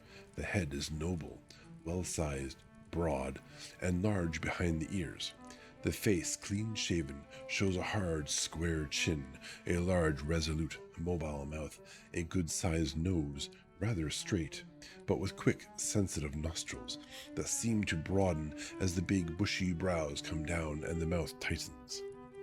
The forehead is broad and fine, rising at first almost straight and then sloping back above two bumps or ridges wide apart. Such a forehead that the reddish hair cannot possibly tumble over it, but falls naturally back into the sides. Big, dark blue eyes are set widely apart and are quick and tender or stern with the man's moods. Phantom notes of phrenology. One day you're going to tell me what that means. He said to me, "Mrs. Harker, is it not?" I bowed assent. That was Miss Mina Murray. Again I assented. It is Mina Murray that I came to see, that was friend of the poor dear child Lucy Westenra. Madam Mina, it is on account of the dead I come. Personality and IQ based on skill. Oh, really? I mean, I guess that's where the brain is, I suppose. If you don't know any better. He's smart because his head's big.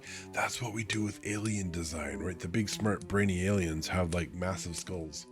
Star Trek taught us this. Sir, I said, you could have no better claim on me than that you were a friend and helper of Lucy Westenra. And I held out my hand. He took it and said tenderly, "Oh, Madam Mina, I knew that the friend of that poor Lily girl must be good, but I had yet to learn." He finished his speech with a courtly bow.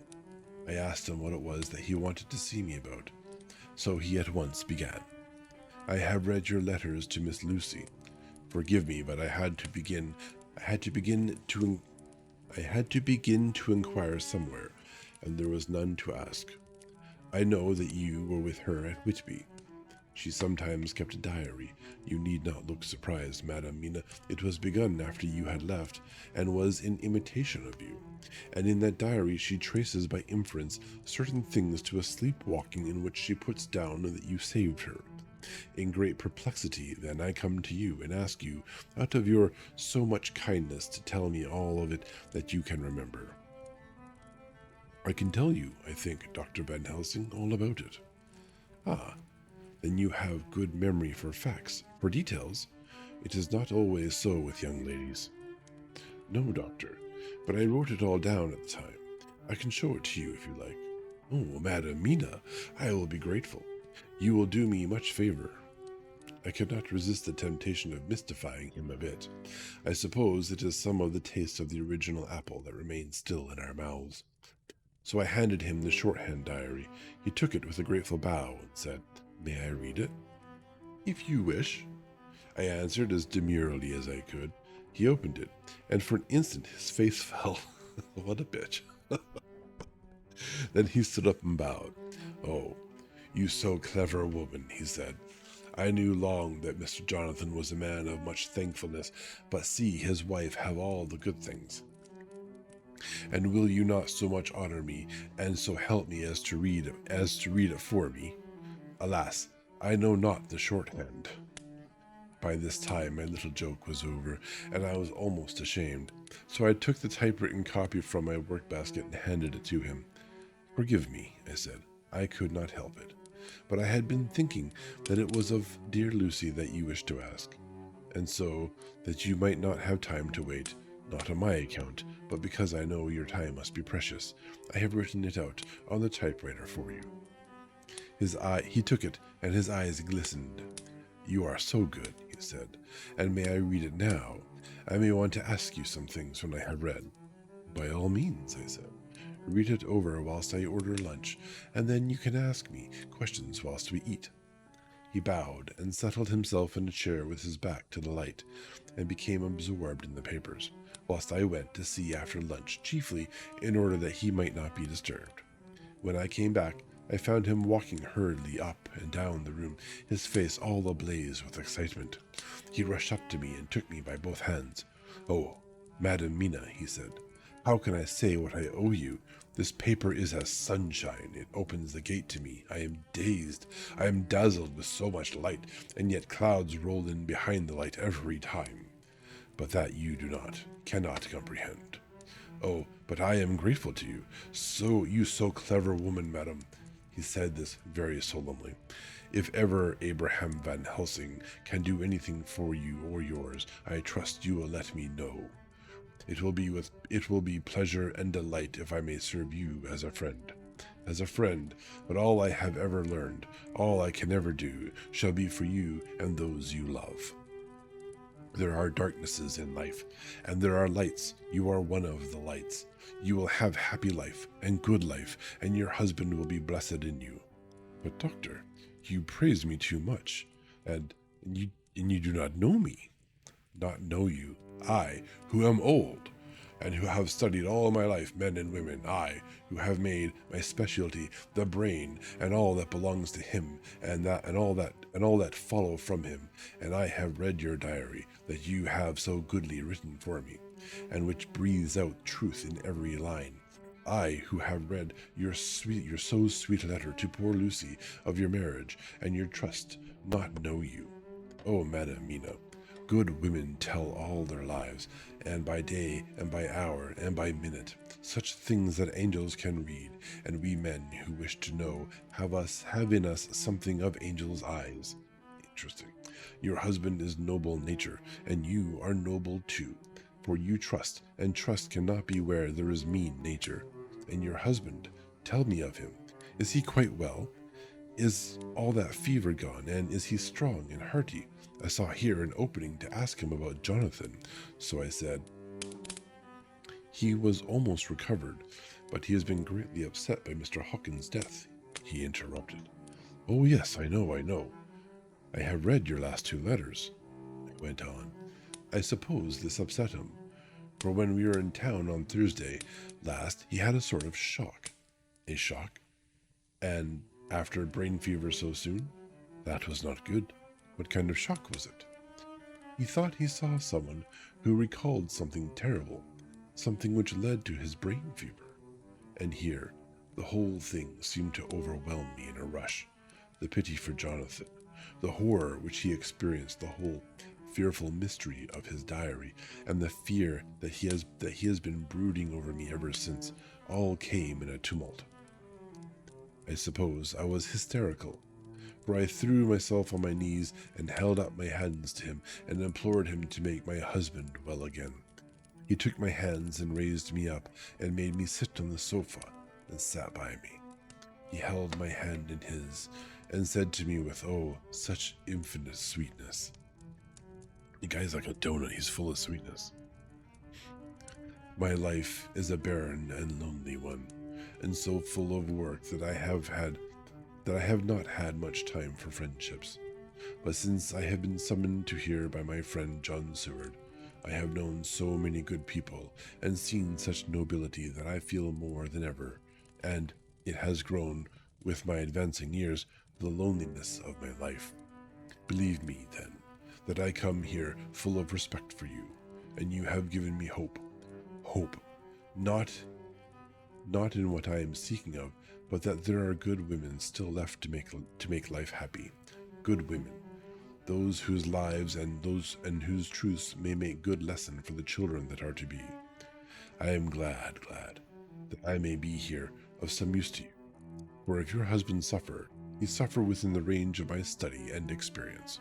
I promise you that I will gladly do all for him that I can. All to make his life strong and manly, and your life a happy one. Now you must eat. You are overwrought and perhaps over-anxious.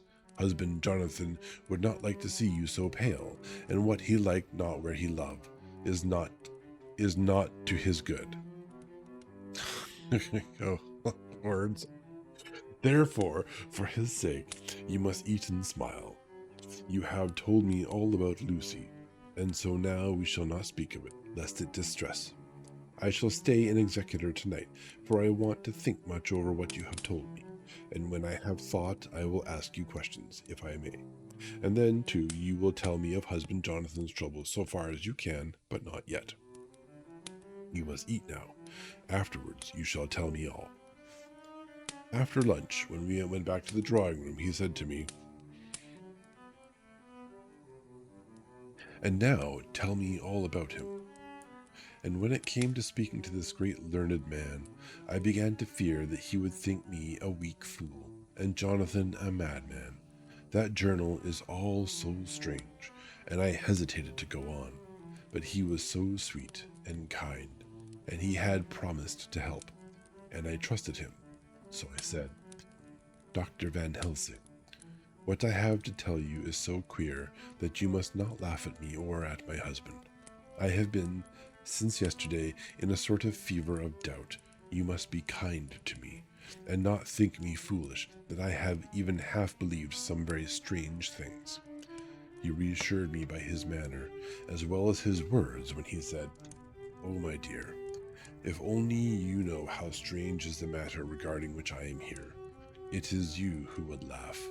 I have learned not to think little of anyone's belief, no matter how strange it be. I have tried to keep an open mind, and it is not the ordinary things of life that could close it, but the strange things, the extraordinary things, the things that make one doubt if they be mad or sane. Thank you 1,000 times. You have taken a weight off my mind. If you will let me, I shall give you a paper to read. It is long, but I have typewritten it out. It will tell you my trouble and Jonathan's. It is the copy of his journal when abroad, and all that happened. I dare not say anything of it. You will read for yourself and judge, and then when I see you, perhaps, you will be very kind and tell me what you think." "I promise," he said, as I gave him the papers. "I shall, in the morning, so soon as I can, come to see you and your husband, if I may. Jonathan will be here at 11:30, and you must come to lunch with us and see him then. You could catch the quick 3:34 train, which will leave you at Paddington before 8. He was surprised at my knowledge of the trains offhand, but he does not know that I have made up all the trains to and from Exeter, so that I may help Jonathan in case he is in a hurry." So he took the papers with him and went away, and I sit here thinking I don't know what.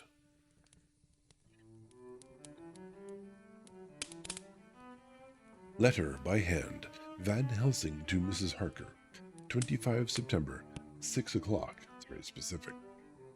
Dear Madam Mina, I have read your husband's so wonderful diary. You may sleep without doubt. Strange and terrible as it is true. I will pledge my life on it. It may be worse for others, but for him and you there is no dread. He is a noble fellow, and let me tell you from experience of men that one who would do as he did in going down that wall and to that room, aye, and going a second time, it is not one to be injured in permanence by a shock. His brain and his heart are all right. This I swear, before I have even seen him. So be at rest. I shall have much to ask him of other things. I am blessed that today I come to see you, for I have learned all at once so much that I again am dazzled more than ever, and I must think. Yours, the most faithful, Abraham Van Helsing. Letter, Miss Harker to Van Helsing, 25 September, 6:30. Half an hour later. She's a fast writer. My dear Dr. Van Helsing, 1,000 thanks for your kind letter, which has taken a great weight off my mind. And yet, if it be true, what terrible things there are in the world, and what an awful thing if that man, that monster, be really in London. I fear to think. I have this moment, whilst writing, had a wire from Jonathan saying that he leaves by the 6:25 tonight from Launceston, and will be here at 10:18. So that I shall have no fear tonight. Will you, therefore, instead of lunching with us, please come to breakfast at 8 o'clock, if this not be too early for you. You can get away, if you are in a hurry, by the 10:30 train, which will bring you to Paddington by 2:35. Do not answer this, as I shall take it that if I do not hear, you will come to breakfast. Believe me, you are faithful and graceful friend, Mina Harker. I don't think I'm familiar with a signature that starts off with believe me. I have taken the habit of using kind regards, but believe me has a different sort of flavor? Jonathan Harker's journal. Ooh, we get back to Jonathan. 26 September. I thought never to write in this diary again, but the time has come. When I got home last night, Mina had supper ready, and when we had supped, she told me of Van Helsing's visit, and of her having given him the 2 diaries copied out, and of how anxious she has been about me. She showed me in the doctor's letter that all I wrote down was true. This seems to have made a new man of me. It was the doubt as to the reality of the whole thing that knocked me over. I felt impotent and in the dark and distrustful. But now that I know, I am not afraid, even of the Count. He has succeeded, after all, then, in his design in getting to London, and it was he I saw. He has got younger, and how? Van Helsing is the man to unmask him and hunt him out, if he is anything like what Mina says. We sat late and talked it all over. Mina is dressing, and I shall call at the hotel in a few minutes and bring him over. He was, I think, surprised to see me. When I came into the room where he was and introduced myself, he took me by the shoulder and turned my face round to the light and said, after a sharp scrutiny, "But Madame Mina told me you were ill, that you had had a shock." It was so funny to hear my wife called Madame Mina by this kindly, strong-faced old man. I smiled and said, "I was ill. I have had a shock, but you have cured me already." "And how?" "By your letter to Mina last night. I was in doubt, and then everything took a hue of unreality, and I did not know what to trust. Even the evidence of my own senses, not knowing what to trust, I did not know what to do, and so had only to keep on working in what had hitherto been the groove of my life. The groove ceased to avail me, and I mistrusted myself. Doctor, you don't know what it is to doubt everything, even yourself. No, you don't. You couldn't with eyebrows like yours. What do eyebrows have to do with the confidence? he, he seemed pleased and laughed as he said, "So, you are a physiognomist." Eyebrows, oh dear. You are a physiognomist. I learned more here with each hour. I am with so much pleasure coming to you to breakfast, and oh sir, you will pardon praise from an old man, but you are blessed in your wife. I would listen to him go on praising Mina for a day, so I simply nodded and stood silent. Please go on. Tell me about my lovely wife. She is one of God's women, fashioned by his own hand to show us men and other women that there is a heaven where we can enter, and that its light can be here on earth. So true, so sweet, so noble, so little an egoist, and that, let me tell you, is much in this age, so skeptical and selfish. Alright, we have ads in 1 minute. I'm going to mark where I am with a little highlight. We're going to watch that. Look, it's crawling now. I changed the overall timer. I kind of cheated a little bit. Just a little bit. We have a lot of time, actually. And you, sir, I have read all the letters to poor Miss Lucy, and some of them speak of you. So I know you since some days from the knowing of others, but I have seen your true self since last night. You will give me your hand, will you not? And let us be friends for all our lives. How easy it is to make friends in this world. We shook hands, and he was so earnest and so kind that it made me quite choky. And now, he said, may I ask for some more help? I have a great task to do, and at the beginning it is to know. You can help me here. Can you tell me what went before your going to Transylvania? Later on, I may ask more help, and of a different kind, but at first this will do. Look here, sir, I said. Does what you have to do concern the Count? It does, he said solemnly. Then I am with you, heart and soul. As you go by the 10:30 train, you will not have time to read them, but I shall get the bundle of papers. You can take them with you and read them in the train. We are gonna stop there for a second because the ads should be starting any kind of moment now. We do pause for ads. Because what is the point in reading to a room of people watching ads? That's kind of not nice to anyone. So we'll take a little break. I will get up and stretch. All right, there we go.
Ooh. Yeah, because I'm in studio mode, so I gotta do that. I hit it twice. Yeah, I don't normally have studio mode going, but today I decided I'll put it on because it pushes the program, because you have two views. You have a preview and sort of a live view in OBS. The different scenes you have available to you, and it pushes it to the side, just around the outside of the browser window that I'm reading, and so I can see the ads incoming. I really have to fix that little thing there. This ad overlay is supposed to, well, the streamer bot is supposed to take a look at the filters on the scene and trigger 3 filters to hide the incoming bar. So I'll have to fix that. Let's grab our set add pending timer. So make sure it hides things after done. Okay.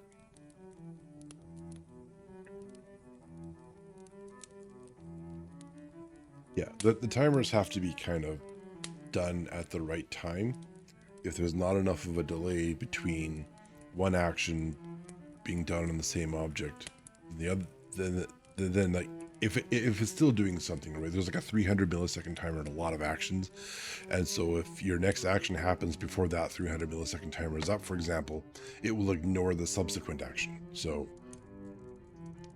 that way, the hide the thing actions might be getting ignored because of that. That's just one reason. Yeah. Anyways, we are going to continue now. Yes. Sure. I guess together. Let's see. You can take them with you and read them on the train.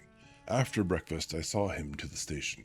When we were parting, he said, "Perhaps you will come to town if I send to you, and take Madame Mina too." "We shall both come when you will," I said. I had got him the morning papers and the London papers of the previous night, and while we were talking at the carriage window waiting for the train to start, he was turning them over. His eyes suddenly seemed to catch something in one of them, the Westminster Gazette. I knew it by the color, and he grew quite white. He read something intently, groaning to himself. Mien Gott, so soon, so soon." I do not think he remembered me at the moment. Just then the whistle blew and the train moved off. This recalled him to himself, and he leaned out of the window and waved his hand, calling out, "Love to Madame Mina. I shall write so soon as ever I can." Dr. Seward's Diary, 26th September. Truly, there is no such thing as finality. Not a week since I said finis, and yet here I am starting fresh again, or rather going on with the same record. Until this afternoon I had no cause to think of what is done. Renfield had become to all intents as sane as he ever was. He was already well ahead with his fly business, and he had just started in the spider line also. So he had not been of any trouble to me. I had a letter from Arthur, written on Sunday, and from it I gather that he is bearing up wonderfully well. Quincy Morris is with him, and that is much of a help, for he himself is a bubbling well of good spirits. Quincy wrote me a line, too, and from him I hear that Arthur is beginning to recover some of his old buoyancy. So as to them all my mind is at rest. As for myself, I was settling down to my work with the enthusiasm which I excuse me as I clear my throat. As for myself, I was settling down to my work with the enthusiasm which I used to have for it, so that I might fairly have said that the wound which poor Lucy left on me was becoming cauterized.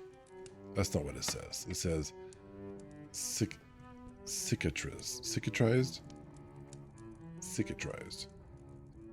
It's closing. His wound is closing. It's getting better. Everything is, however, now reopened, and what is to be the end God only knows. I have an idea that Van Helsing thinks he knows too, but he will only let out enough at a time to whet curiosity. He went to Executor yesterday and stayed there all night. Today he came back and almost bounded into the room at about 5:30 and thrust last night's Westminster Gazette into my hand. "What do you think of that?" he asked as he stood back and folded his arms. I probably didn't say that harshly. I looked over the paper, for I really did not know what he meant. But he took it from me and pointed out a paragraph about children being decoyed away at Hampstead. It did not convey much to me until I reached a passage where it described a small punctured wounds on their throats. An idea struck me, and I looked up. "Well," he said, "it is like poor Lucy's. And what do you make of it?" "Simply that there is some cause in common. Whatever it was that injured her has injured them." I did not quite understand his answer. That is true indirectly, but not directly." "How do you mean, Professor?" I asked. I was a little inclined to take his seriousness lightly, for after all, 4 days of rest and freedom from burning, harrowing anxiety does help to restore one's spirits, but when I saw his face, it sobered me. Never, even in the midst of our despair about poor Lucy, had he looked more stern. "Tell me," I said. "I can hazard no opinion. I do not know what to think, and I have no data on which to found a conjecture." "Do you mean to tell me, friend John, that you have no suspicion as to what poor Lucy died of? Not after all the hints given, not only by events, but by me?" "Come on, bro, you didn't really give hints." "Of nervous prostration following on great loss or waste of blood. And how the blood lost or waste?" I shook my head. He stepped over and sat down beside me and went on. "You are a clever man, friend John. You reason well, and your wit is bold, but you are too prejudiced. You do not let your eyes see, nor your ears hear, and that which is outside your daily life is not of account to you. Do you not think that there are things which you cannot understand, and yet which are? That some people see things that others cannot? But there are things old and new which must not be contemplated by men's eyes, because they know, or think they know, some things which other men have told them. It is not the fault of our science that it wants to explain all, and if explain not, then it says there is nothing to explain. But yet we see around us every day the growth of new beliefs, which think themselves new, and which are yet but the old, which pretend to be young, like the fine ladies at the opera. I suppose now you do not believe in corporeal transference, no, nor in materialization, no, nor in astral bodies, no, nor in the reading of thought, no, nor in hypnotism. But yes, I said, Charcot has proved that pretty well. He smiled as he went on. Then you are satisfied as to it, yes? And of course then you understand how it acts, and can follow the mind of the great Charcot. Alas, that he is no more, into the very soul of the patient that he influenced. That he influenced? Yeah, that he influenced. No, then, friend John, am I to take it that you simply accept fact and are satisfied to let from premise to conclusion be a blank? No. Then tell me, for I am a student of the brain, how you accept the hypnotism and reject the thought reading. Let me tell you, my friend, that there are things done today in electrical science which would have been deemed unholy by the very men who discovered electricity, who would themselves not so long before have been burned as wizards. There are always mysteries in life. Why was it that, oh dear, Methuselah lived 900 years, or Old Parr 169, and yet that poor Lucy, with 4 men's blood in her poor veins, could not live even 1 day? More deer facts. I mean, I feel like the randomization function is broken. That's for real. Oh, that's randomness for you. What is this? A deer have excellent swimming abilities and will cross rivers and lakes when necessary. Some species regularly swim before islands to find food or meat. Oh, between islands. Okay, cool. Deer can swim. Thank you, sorry. 100, yeah, for he had, cannot even live for one day. There we go. For had she lived one more day, we could have saved her. Do you know all the mystery of life and death? Do you know the altogether or comparative anatomy, and that can say wherefore the qualities of brutes are in some men, and not in others? Can you tell me why, when other spiders die small and soon, that one great spider lived for centuries in the tower of the old Spanish church and grew, till, on descending, he could drink the oil of all the church lamps? Can you tell me why in the Pampas, and elsewhere, there are bats that come at night and open the veins of cattle and horses and suck dry their veins? How in some islands of the western seas there are bats which hang on the trees all day, and those who have seen describe as giant nuts or pods, and that when the sailors sleep on the deck because that it is hot, flit down on them, and then in the morning are found dead men, white as even Miss Lucy was. Good God, Professor, I said, starting up. Do you mean to tell me that Lucy was bitten by such a bat, and that such a thing is here in London in the 19th century? He waved his hand for silence and went on. Can you tell me why the tortoise lives more long than generations of men?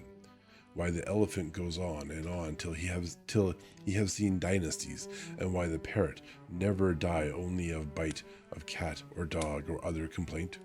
Can you tell me why men believe in all ages and places that there are some few who live on always, if they be permit, that there are men and women who cannot die?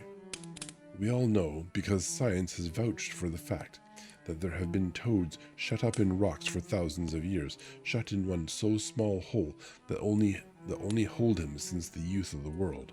Can you tell me how the Indian fakir can make himself to die and have been buried, and his grave sealed, and corn sowed on it, and the corn reaped, and be cut and sown and reaped and cut again, and then men come and take away the unbroken seal, and that there lie the Indian fakir, not dead, but that rise up and walk amongst them as before?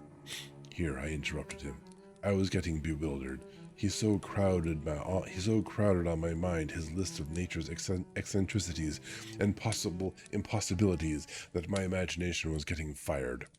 I had a dim idea that he was teaching me some lesson, as long ago he used to do in his study at Amsterdam.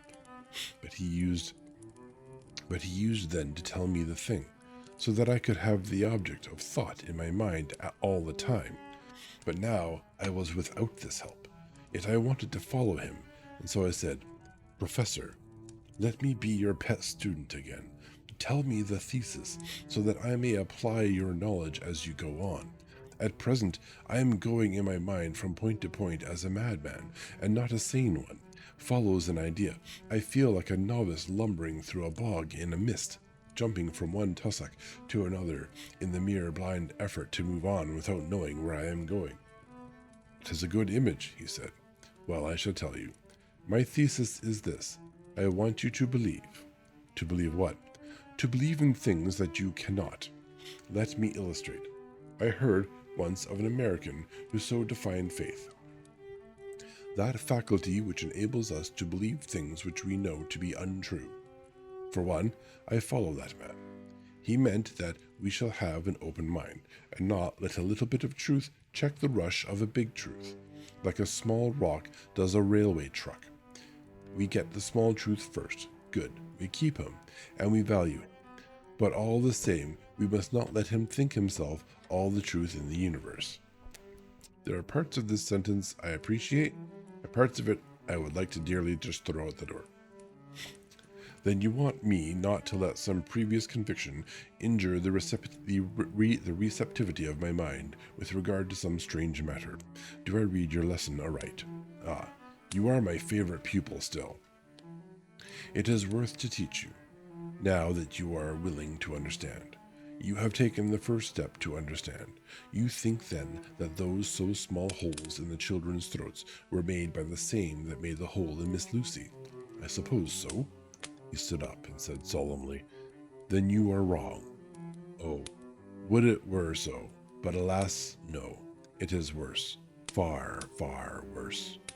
In God's name, Professor Van Helsing, what do you mean? I cried. He threw himself with a despairing gesture into a chair and placed his elbows on the table, covering his face with his hands as he spoke. They were made by Miss Lucy. My God, that would be a great place to stop. We are going to go a little further, but that's the end of that chapter.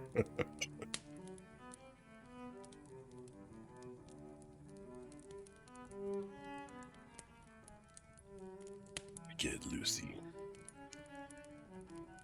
Yeah, that's a great chapter end. Where are we? That was 14. All right, so chapter 15. Dr. Seward's diary continued.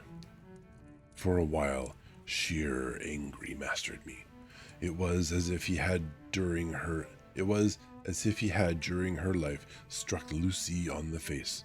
I smote the table hard and rose up as I said to him, Dr. Van Helsing, are you mad? He raised his head and looked at me, and somehow the tenderness of his face calmed me at once. Would I were, he said. Madness were easy to bear compared with truth like this. Oh, my friend, why, think you, did I go so far around? Why take so long to tell you so simple a thing? Was it because I hate you and have hated you all my life? Was it because I wished to give you pain? Was it that I wanted, now so late, revenge for that time when you saved my life? And from a fearful death? Forgive me, I said. He went on. My friend, it was because I wished to be gentle in the breaking to you, for I know you have loved that so sweet lady. But even yet, I do not expect you to believe.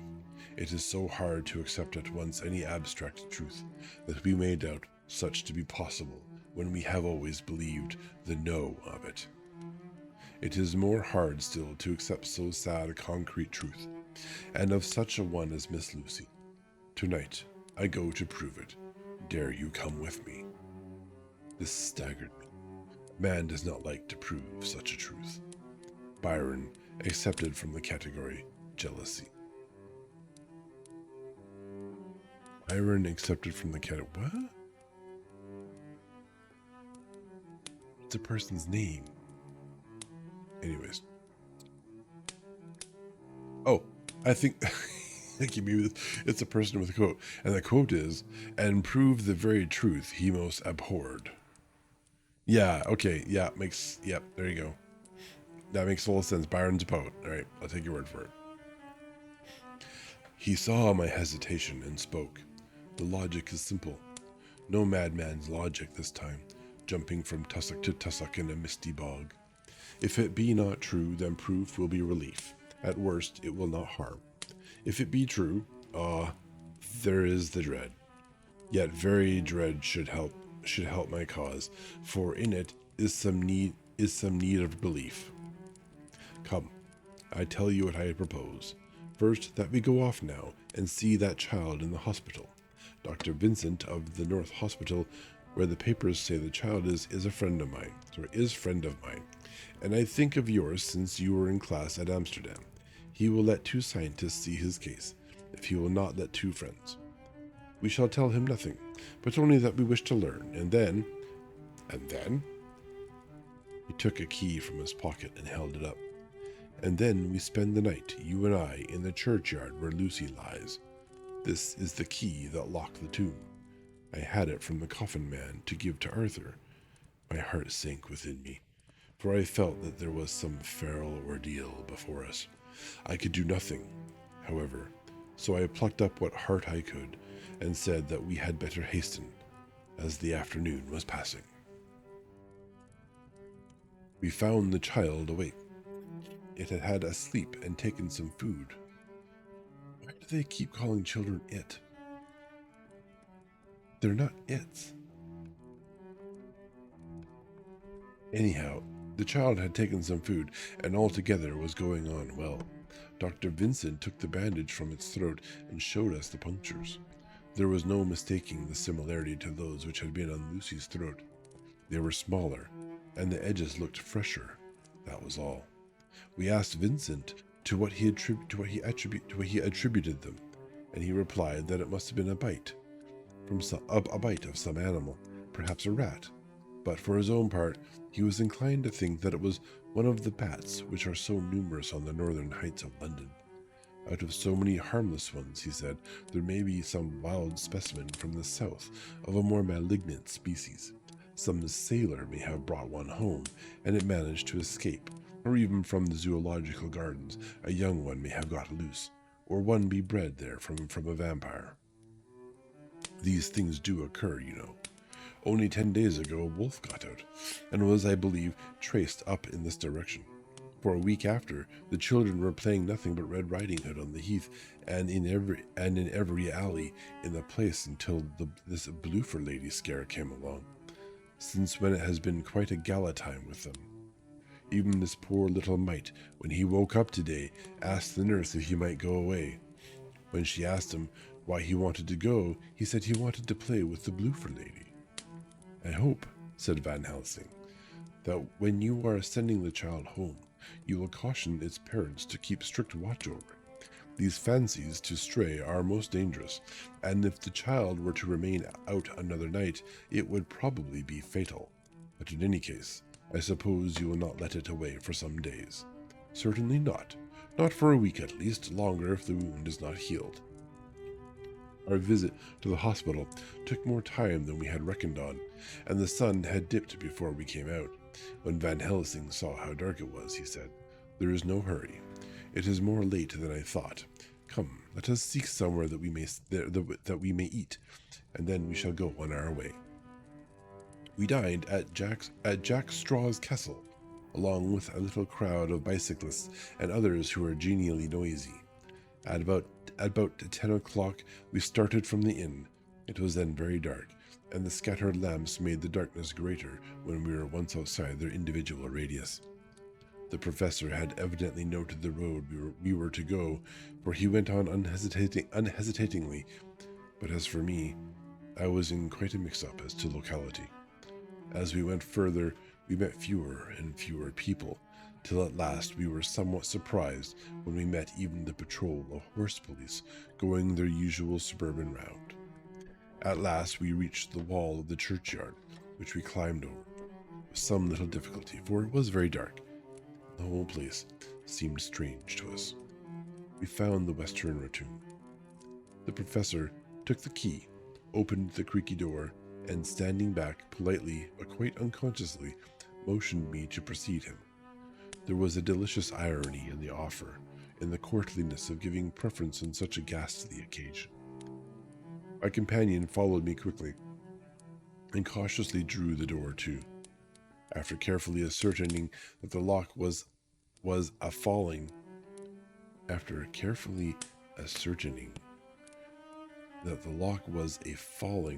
and not a spring one. In the latter case, we should have been in a bad plight. Then he fumbled in his bag, and taking out a matchbox and a piece of candle, proceeded to make a light. The tomb, in the daytime and when wreathed with fresh flowers, had looked grim and gruesome enough. But now, some days afterwards, when the flowers hung lank and dead, their whites turning to rust and their greens to browns, when the spider and the beetle had resumed their accustomed dominance, when time discolored stone, and dust-encrusted mortar, and rusty dank iron, and tarnished brass, and clouded silver plating gave back the feeble glimmer of a candle, the effect was more miserable and sordid than could have been imagined. It conveyed irresistibly the idea that life, animal life, was not the only thing which could pass away. Van Helsing went about his work systematically, holding his candle so that he could read the coffin plates, and so holding it that the sperm dropped in white patches which congealed as they touched the metal. He made assurances of Lucy's coffin, another search in his bag, and he took out a turn screw. I know what I just read there, and that kind of blew my mind as I read past. I am proud that I kept going. What are you going to do? I asked. Yeah, the candle wax. I know what it is. But come on. Oh, man. Old books be old. What are you going to do? I asked. To open the coffin. You shall yet be convinced. Straight away he began taking out the screws and finally lifted off the lid, showing the casing of lead beneath. The sight was almost too much for me. It seemed to be as much an affront to the dead as it would have been to have stripped off her clothing in her sleep whilst living. I actually took hold of his hand to stop him. He only said, "You shall see." And again, fumbling in his bag, he took out a tiny fret saw, striking the turn screw through the lead with a swift downward stab, which made me wince. He made a small hole, which was, however, big enough to admit the point of the saw. I had expected a rush of gas from the weak old corpse. We doctors who have had to study our dangers have to become accustomed to such things, and I drew back towards the door, but the professor never stopped for a moment. He sawed down a couple of feet along one side of the lead coffin, and then across and down the other side. Taking the edge of the loose flange, he bent it back towards the foot of the coffin, and holding up the candle into the aperture, motioned me to look. For those who don't know, lead is very sawable. There is a room at the university that used to have an X-ray machine in it for studying issues, research, and when that purpose moved on, they never took the lead out of the wall. All the walls were lined with lead, and then they asked us, the network administrators, to come along and just, hey, could you just throw in some network drops? And all of a sudden, we find ourselves drilling through, sawing through like lead putty. It's almost like putty. Anyways, where were we? He motioned me to look. I drew near and looked. The coffin was empty. It was certainly a surprise to me, and gave me a considerable shock. But Van Helsing was unmoved. He was now more sure than ever of his ground, and so emboldened to proceed in his task. "Are you satisfied now, friend John?" he asked. I have felt all the dogged argumentativeness of my nature awake within me as I answered him. "I am satisfied that Lucy's body is not in that coffin, but that only proves one thing." "And what is that, friend John?" "That it is not there." "That is good logic," he said, "so far as it goes, but how can you, account for it not being there?" "Perhaps a body snatcher," I suggested. "Some of the Undertaker's people may have stolen it." I felt that I was speaking folly, and yet it was the only real cause which I could suggest.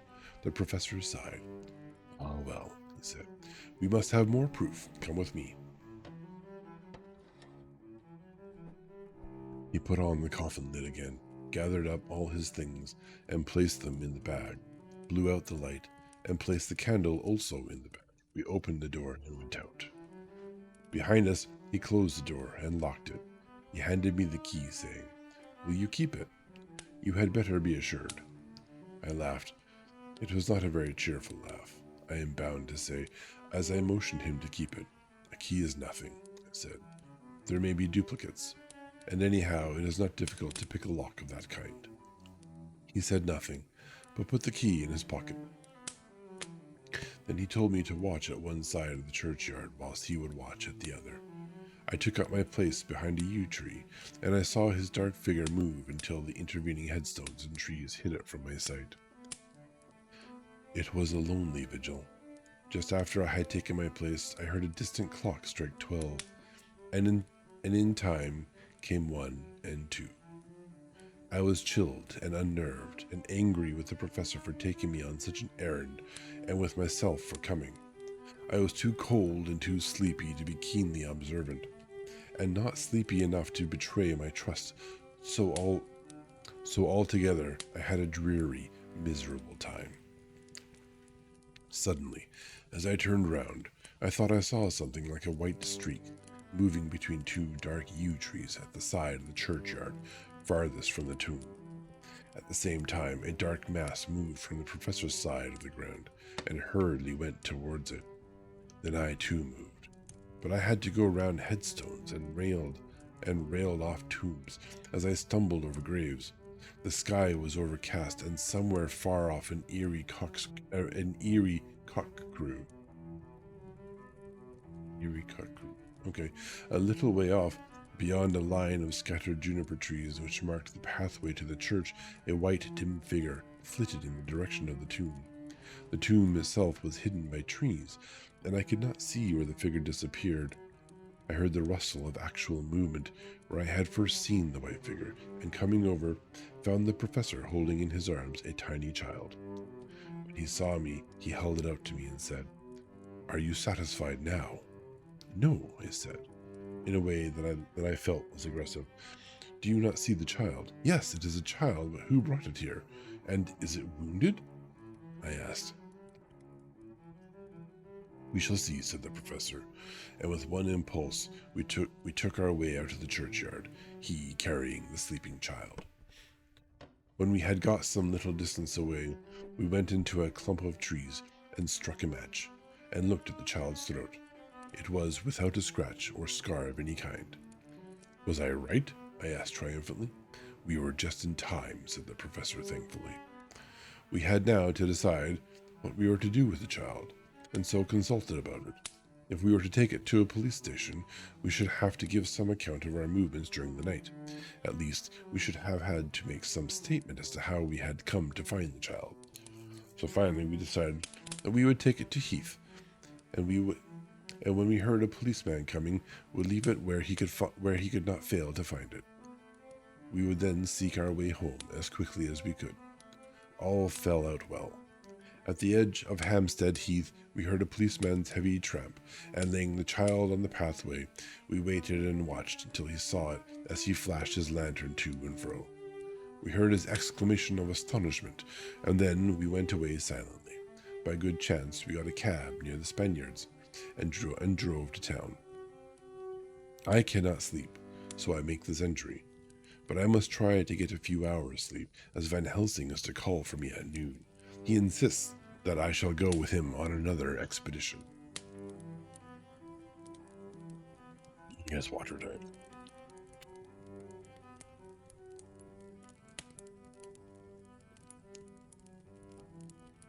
September 27th. It was 2 o'clock before we found a suitable opportunity for our attempt. The funeral held at noon was all completed, and the last stragglers of the mourners had taken themselves lazily away, when, looking carefully from behind a clump of alder trees, we saw the sexton lock the gate after him. We knew then that we were safe till morning, did we desire it, but the professor told me that we should not want more than an hour at most. Again, I felt that horrid sense of the reality of things, in which any effort of imagination seemed out of place, and I realized distinctly the perils of the law which, pacing. I realized distinctly the perils of the law which we were incurring in our unhallowed work. Besides, I felt it was all so useless. Outrage, as it was to open a leaden coffin to see if a woman dead nearly a week were really dead, it now seemed the height of folly to open the tomb again, when we knew, from the evidence of our own eyesight, that the coffin was empty. I shrugged my shoulders, however, and rested silent, for Van Helsing had a way of going on his own road, no matter who remonstrated. He took the key, opened the vault, and again courteously motioned me to proceed. The place was not so gruesome as last night, but oh, how unutterably mean-looking when the sunshine streamed in. Van Helsing walked over to Lucy's coffin, and I followed. He bent over and again forced back the leaden flange, and then a shock of surprise and dismay shot through me. Here's my question, right? Presumably, Lucy has been coming and going on a nightly basis. Why is the lead lining intact when Van Helsing found it in the first place, right? That seems to be a flaw. Keep reading. Okay, fine. There lay Lucy, seemingly just as we had seen her the night before her funeral. She was, if possible, more radiantly beautiful than ever, and I could not believe that she was dead. The lips were red, nay, redder than before, and on the cheeks was a delicate blue. "Is this a juggle?" I said to him. "Are you convinced now?" said the professor in response. And as he spoke, he put over his hand, and in a way that made me shudder, pulled back the dead lips and showed the white teeth. "See," he went on, "see that they are even sharper than before. With this, and he touched one of the canine teeth, and that below it, the little children can be bitten. Are you of belief now, friend John?" Once more, argumentative hostility woke within me, and I could not accept such an overwhelming idea as he suggested. So, with an attempt to argue, of which I was even at the moment ashamed, I said, "She may have been placed here since last night." "Indeed, that is so, and by whom? I do not know. Someone has done it. And yet she has been dead 1 week. Most peoples in that time would not look so good." I had no answer for this, so was silent. Van Helsing did not seem to notice my silence. At any rate, he showed neither chagrin nor triumph. He was looking intently at the face of the dead woman, raising the eyelids and looking at the eyes, and once more opening the lips and examining the teeth. Then he turned to me and said, "Here, there is one thing which is different from all recorded. Here is some dual life that is not as the common. She was bitten by the vampire when she was in a trance, sleepwalking. Oh, you start. You do not know that, friend John, but you shall know it all later. And in trance, could he best come to take more blood? In trance she died, and in trance she is undead too. So it is that she differ from all other. Usually when the undead sleep at home." As he spoke, he made a comprehensive sweep of his arm to designate what to a vampire was home. "Their face show what they are, but this so sweet that was when she not undead, she go back to the nothings of the common dead. There is no malign here. Malignin. There's no malignin there. See, and so it make hard that I must kill her in her sleep." This turned my blood cold, and it began to dawn upon me that I was accepting Van Helsing's theories. But if she were really dead, what was there of terror in the idea of killing her? He looked up at me, and evidently saw the change in my face, for he said almost joyously, "Ah, you believe now?"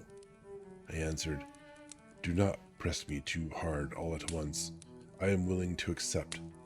How will you do this bloody work?" "I shall cut off her head and fill her mouth with garlic, and I shall drive a stake through her body." It made me shudder to think of so mutilating the body of the woman whom I had loved, and yet the feeling was not so strong as I had expected.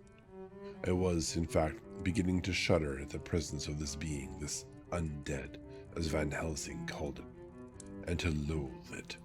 Is it possible that love is all subjective, or all objective? I waited a considerable time for Van Helsing to begin, but he stood as if wrapped in thought. Presently, he closed the catch of his bag with a snap and said, "I have been thinking, and have made up my mind as to what is best. If I did simply follow my inclining, I would do now, at this moment, what is to be done. But there are other things to follow, and things that are 1,000 times more difficult, in that them we do not know. This is simple. She have yet no life taken, though that is of time, and to act now would be to take danger from her forever. But then we may have to want Arthur. But then we may have to want Arthur, and how shall we tell him of this? If you, who saw the wounds on Lucy's throat, and saw the wounds so similar on the child's at the hospital, if you, who saw the coffin empty last night, and full today with a woman who have not changed only to be more rose and more beautiful in a whole week after she died, if you know of this, and know of the white figure last night that brought the child to the churchyard, and yet of your own senses you did not believe, how then can I expect Arthur, who know none of these things, to believe? He doubted me when I took him from her. He doubted me when I took him from her kiss when she was dying. I know he has forgiven me because in some mistaken idea I have done things that prevent him say goodbye as he ought. And he may think that in some more mistaken idea this woman was buried alive, and that in most mistake of all we have killed her. He will then argue back that it is we, mistaken ones, that have killed her by our ideas, and so he will be much unhappy always. Yet he never can be sure, and that is the worst of all. And he will sometimes think that she is loved, was buried alive, and that will paint his dreams with horrors of what she must have suffered. And again, he will think that we may be right, and that his so beloved was, after all, an undead. No, I told him once, and since then I learned much. Now, since I know it is all true, 100,000 times more do I know that he must pass through the bitter waters to reach the sweet. This is a massive wall of text. He, poor fellow, must have 1 hour that will make the very face of heaven grow black to him. Then we can act for good all round and send him peace. My mind is made up. Let us go. You return home for tonight to your asylum, and see that all be well. As for me, I shall spend the night here in this churchyard in my own way. Tomorrow night you will come to me to the Berkeley Hotel at 10 of the clock. I shall send for Arthur to come too, and also that so fine young man of America that gave his blood. Later we shall all have work to do. I come with you so far as Piccadilly, and there dine, for I must be back here before the sun set. So he locked the tomb, and came away, and got over the wall of the churchyard, which was not much of a task, and drove back to Piccadilly. Note left by Van Helsing in his portman. Oh no, that's portmanteau, his bag. Note left by Van Helsing in his leather bag. Berkeley Hotel, directed to John Seward, MD. Not delivered. Yeah, he puts his toe in it. That's right. His portmanteau. His leather bag. It's a leather bag, damn it. Don't they know that? All right. So, this is not good news. There we now have a note left by Van Helsing in his portmanteau from the Berkeley Hotel, directed to John Seward, but it has not been delivered. The 27th of September. Ren John. Yeah, dun is right. We're only at about the 60% mark of the book too. I write this in case anything should happen. I go alone to watch in that churchyard. It pleases me that the undead Miss Lucy shall not leave tonight, so on the morrow night she may be more eager. Therefore I shall fix some things she not like, garlic and a crucifix, and so seal up the door of the tomb. She is young as undead, and will heed. Moreover, these are only to prevent her coming out. They may not prevail on her wanting to get in. For then the undead is desperate, and must find the line of least resistance, whatsoever it may be. I shall be at hand all the night from sunset till after the sunrise, and if there be aught that may be learned, I shall learn it. For Miss Lucy, or from her, I have no fear, but that other to whom there is, that she is undead. He have now the power to seek her tomb and find shelter. He is cunning, as I know from Mr. Jonathan, and from the way that all he have fooled us when he played us for Miss Lucy's life, and we lost. and in many ways the undead are strong. He have always the strength in his hand of 20 men, even we 4 who have our strength to Miss Lucy, it also is all to him. Besides, he can summon his wolf, and I know not what. So if it be that he come thither on this night, he shall find me, but none other shall, until it be too late. But it may be that he will not attempt the place. There is no reason why he should. His hunting ground is more full of game than the churchyard where the undead women sleep, and the one old man watch.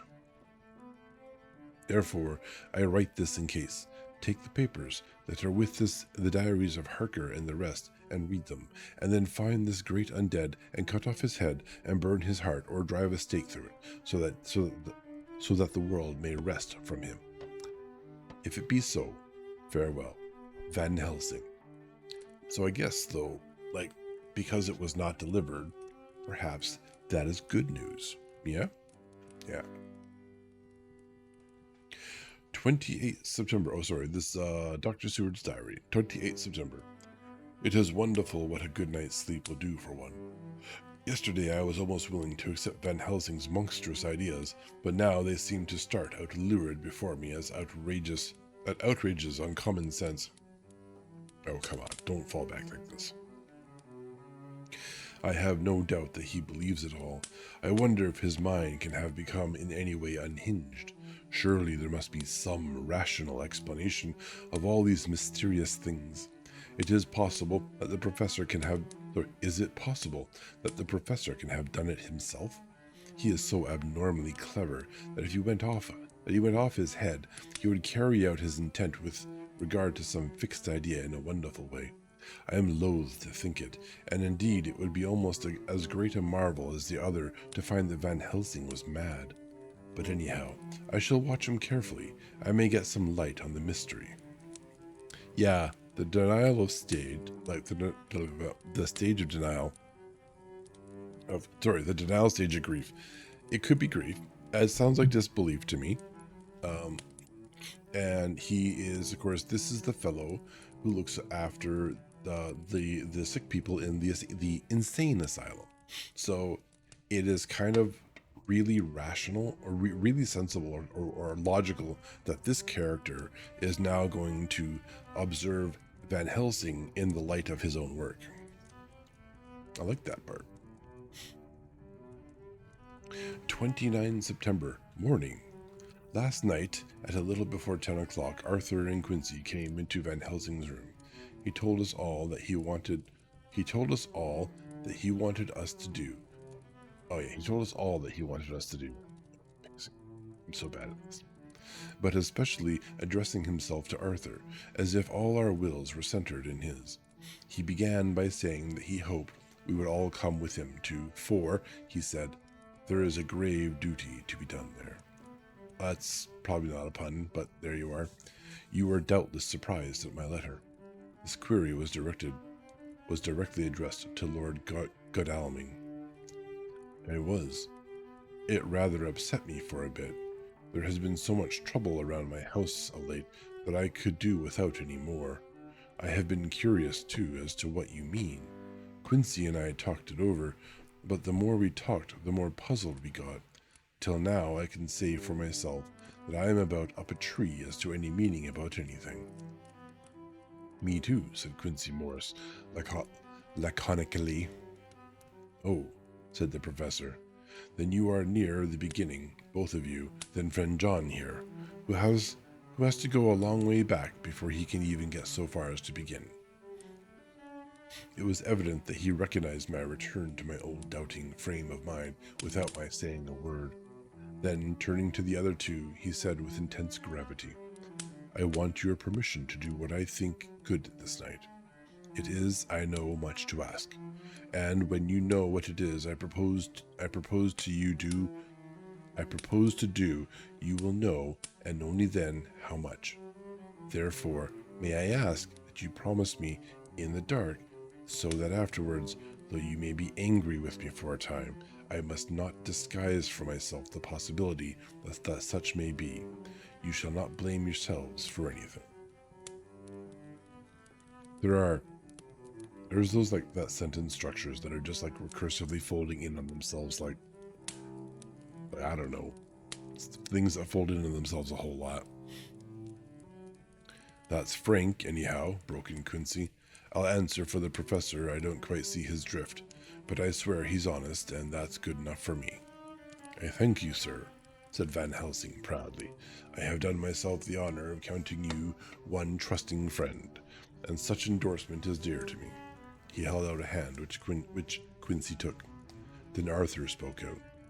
Dr. Van Helsing, I don't quite like to buy a pig in a poke, as they say in Scotland, and if it be anything which my honor as a gentleman or my faith as a Christian is concerned, I cannot make such a promise.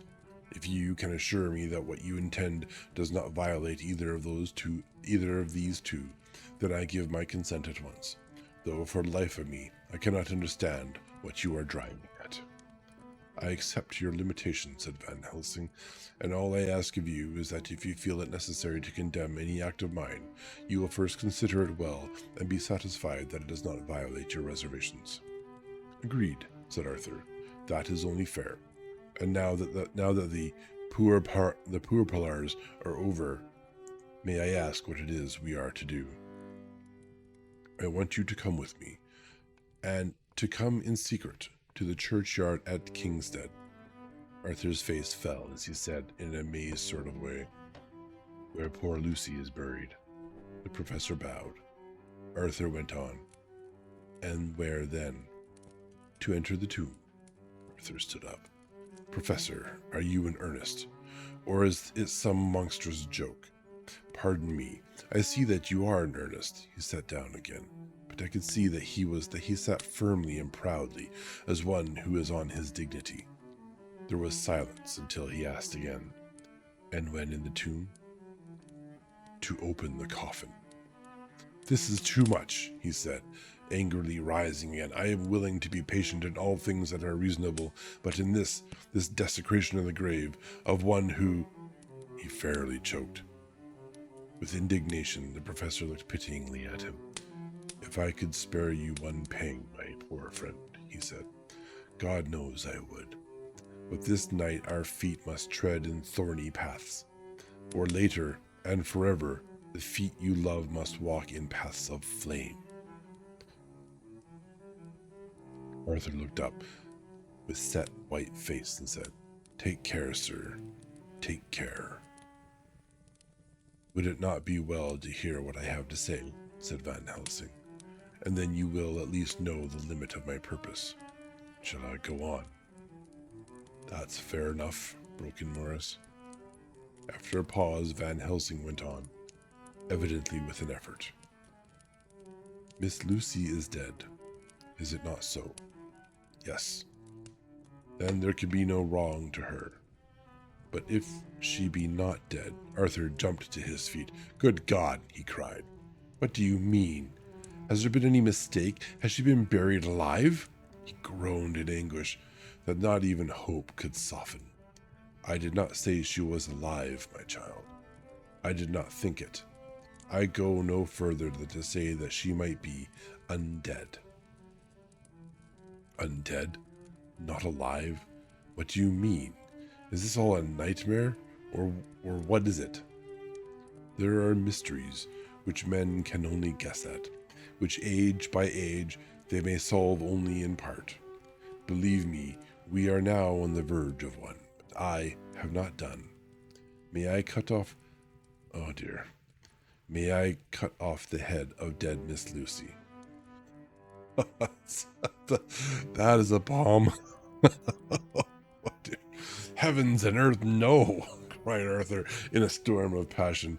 Not for the wide world will I consent to any mutilation of her dead body. Dr. Van Helsing, you try me too far. What have I done to you that you should torture me so? What did that poor, sweet girl do that you should want to cast such dishonor on her grave? Are you mad to speak such things? Or am I mad to listen to them? Don't dare to think more of such a desecration. I shall not give my consent to anything you do.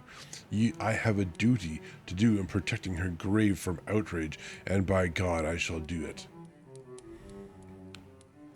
There goes your sanity, Valena. Actually, Van Helsing rose up from where he had all the time been seated and said gravely and sternly, "My Lord Godalming, I too have a duty to do, a duty to others, a duty to you, a duty to the dead, and by God I shall do it. All I ask you now is that you come with me, and that you look and listen, and if when later I make the same request you do not be more eager for its fulfillment, even then I am, then then I shall do my duty, whatever it may seem to me. And then, to follow your lordship's wishes, I shall hold myself at your disposal to render an account to you, when and where you will." His voice broke a little, and he went on with a voice full of pity. We have ads starting in 1 minute, which in reality is probably like 2. Hopefully the thing goes away this time, although I don't think it will. Paused? Oh, Jesus, yeah, paused. Good point. His voice broke a little, and he went on with a voice full of... Did I skip his... Yeah. Yeah, you deleted them, thank you. And he went on with a voice full of pity. "But I beseech you, do not go forth in anger with me, in a long life of acts which were often not pleasant to do, and which sometimes did wring my heart. I have never had so heavy a task as now. Believe me that if the time comes for you to change your mind towards me, one look from you will wipe away all this so sad hour. For I would do what a man can to save you from sorrow. Just think. For why should I give myself to much of labor and so much of sorrow? I have come here from my own land to do what I can of good. At the first to please my friend John, and then to help a sweet young lady, whom, too, I came to love. For her, I am ashamed to say so much, but I say it in kindness. I gave what you gave, the blood of my veins. I gave it, I who was not, like you, her lover, but only her physician and her friend. I gave to her my nights and days, before death, after death, and if my death can do her good even now, when she is the dead, undead, she shall have it freely." He said this with a very grave, sweet pride, and Arthur was much affected by it. He took the old man's hand and said in a broken voice, "Oh, it is hard to think of it, and I cannot understand, but at least I shall go with you and wait." Thus ends chapter 15, and our stream for tonight. And a dog fact. Let's see. Spence. Why can I never come across that word? A douche hand. A dog was found swallowed whole in the stomach of a giant catfish in Berlin on July of dash hound. Thank you. In the stomach of a giant catfish in Berlin on July 2003. That's not a very nice dog fact. My goodness. Do you keep snoozing? I'm like, I don't think that was 5 minutes though. Oh dear.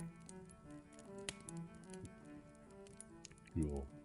Awesome. This has been our Monday night stream, everybody. We are continuing here with chapter 16. No. Yes. Can I read things? That was 50. Yeah, chapter 16. Next time on Wednesday night, same time as tonight. Let's see. Do we raid out? Is the question.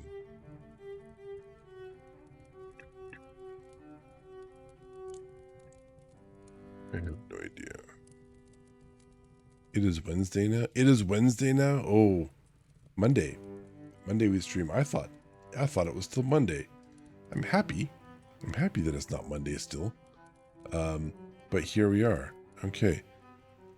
We will be playing games on Friday and Sunday, and then next week I have the entire week off. I'll be doing extra streams, random stuff. I'm planning a couple collabs. One's happening on Tuesday. The other one is undetermined, so I might put out a schedule or something. We shall see. Let's see. Following. Whom shall we raid? Okay, she's just started. Okay. Iron Mouse. No. Maybe we can find a new friend. I'm not going to raid that person.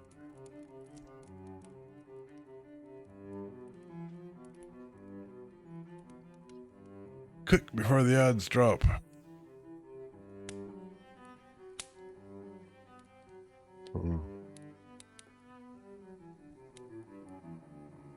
I don't really see anyone I'm excited about. How about similar or smaller size? That's pretty damn tight for smaller size.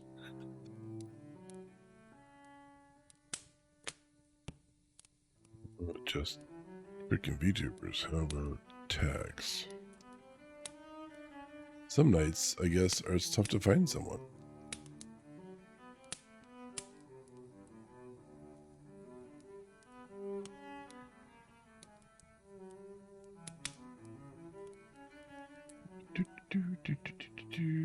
You know what? Maybe we don't raid out tonight.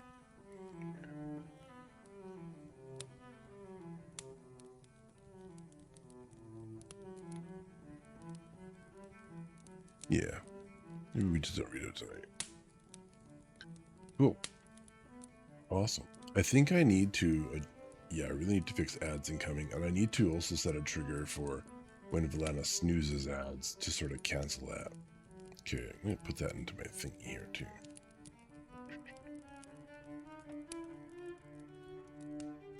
Also, account for snoozing. No. Yeah, adding the to the to-do list. All right, cool. Awesome. Thank you for joining us tonight, everybody. Please do remember to return your reading materials to the shelves before you leave, and remember to be kind to one another.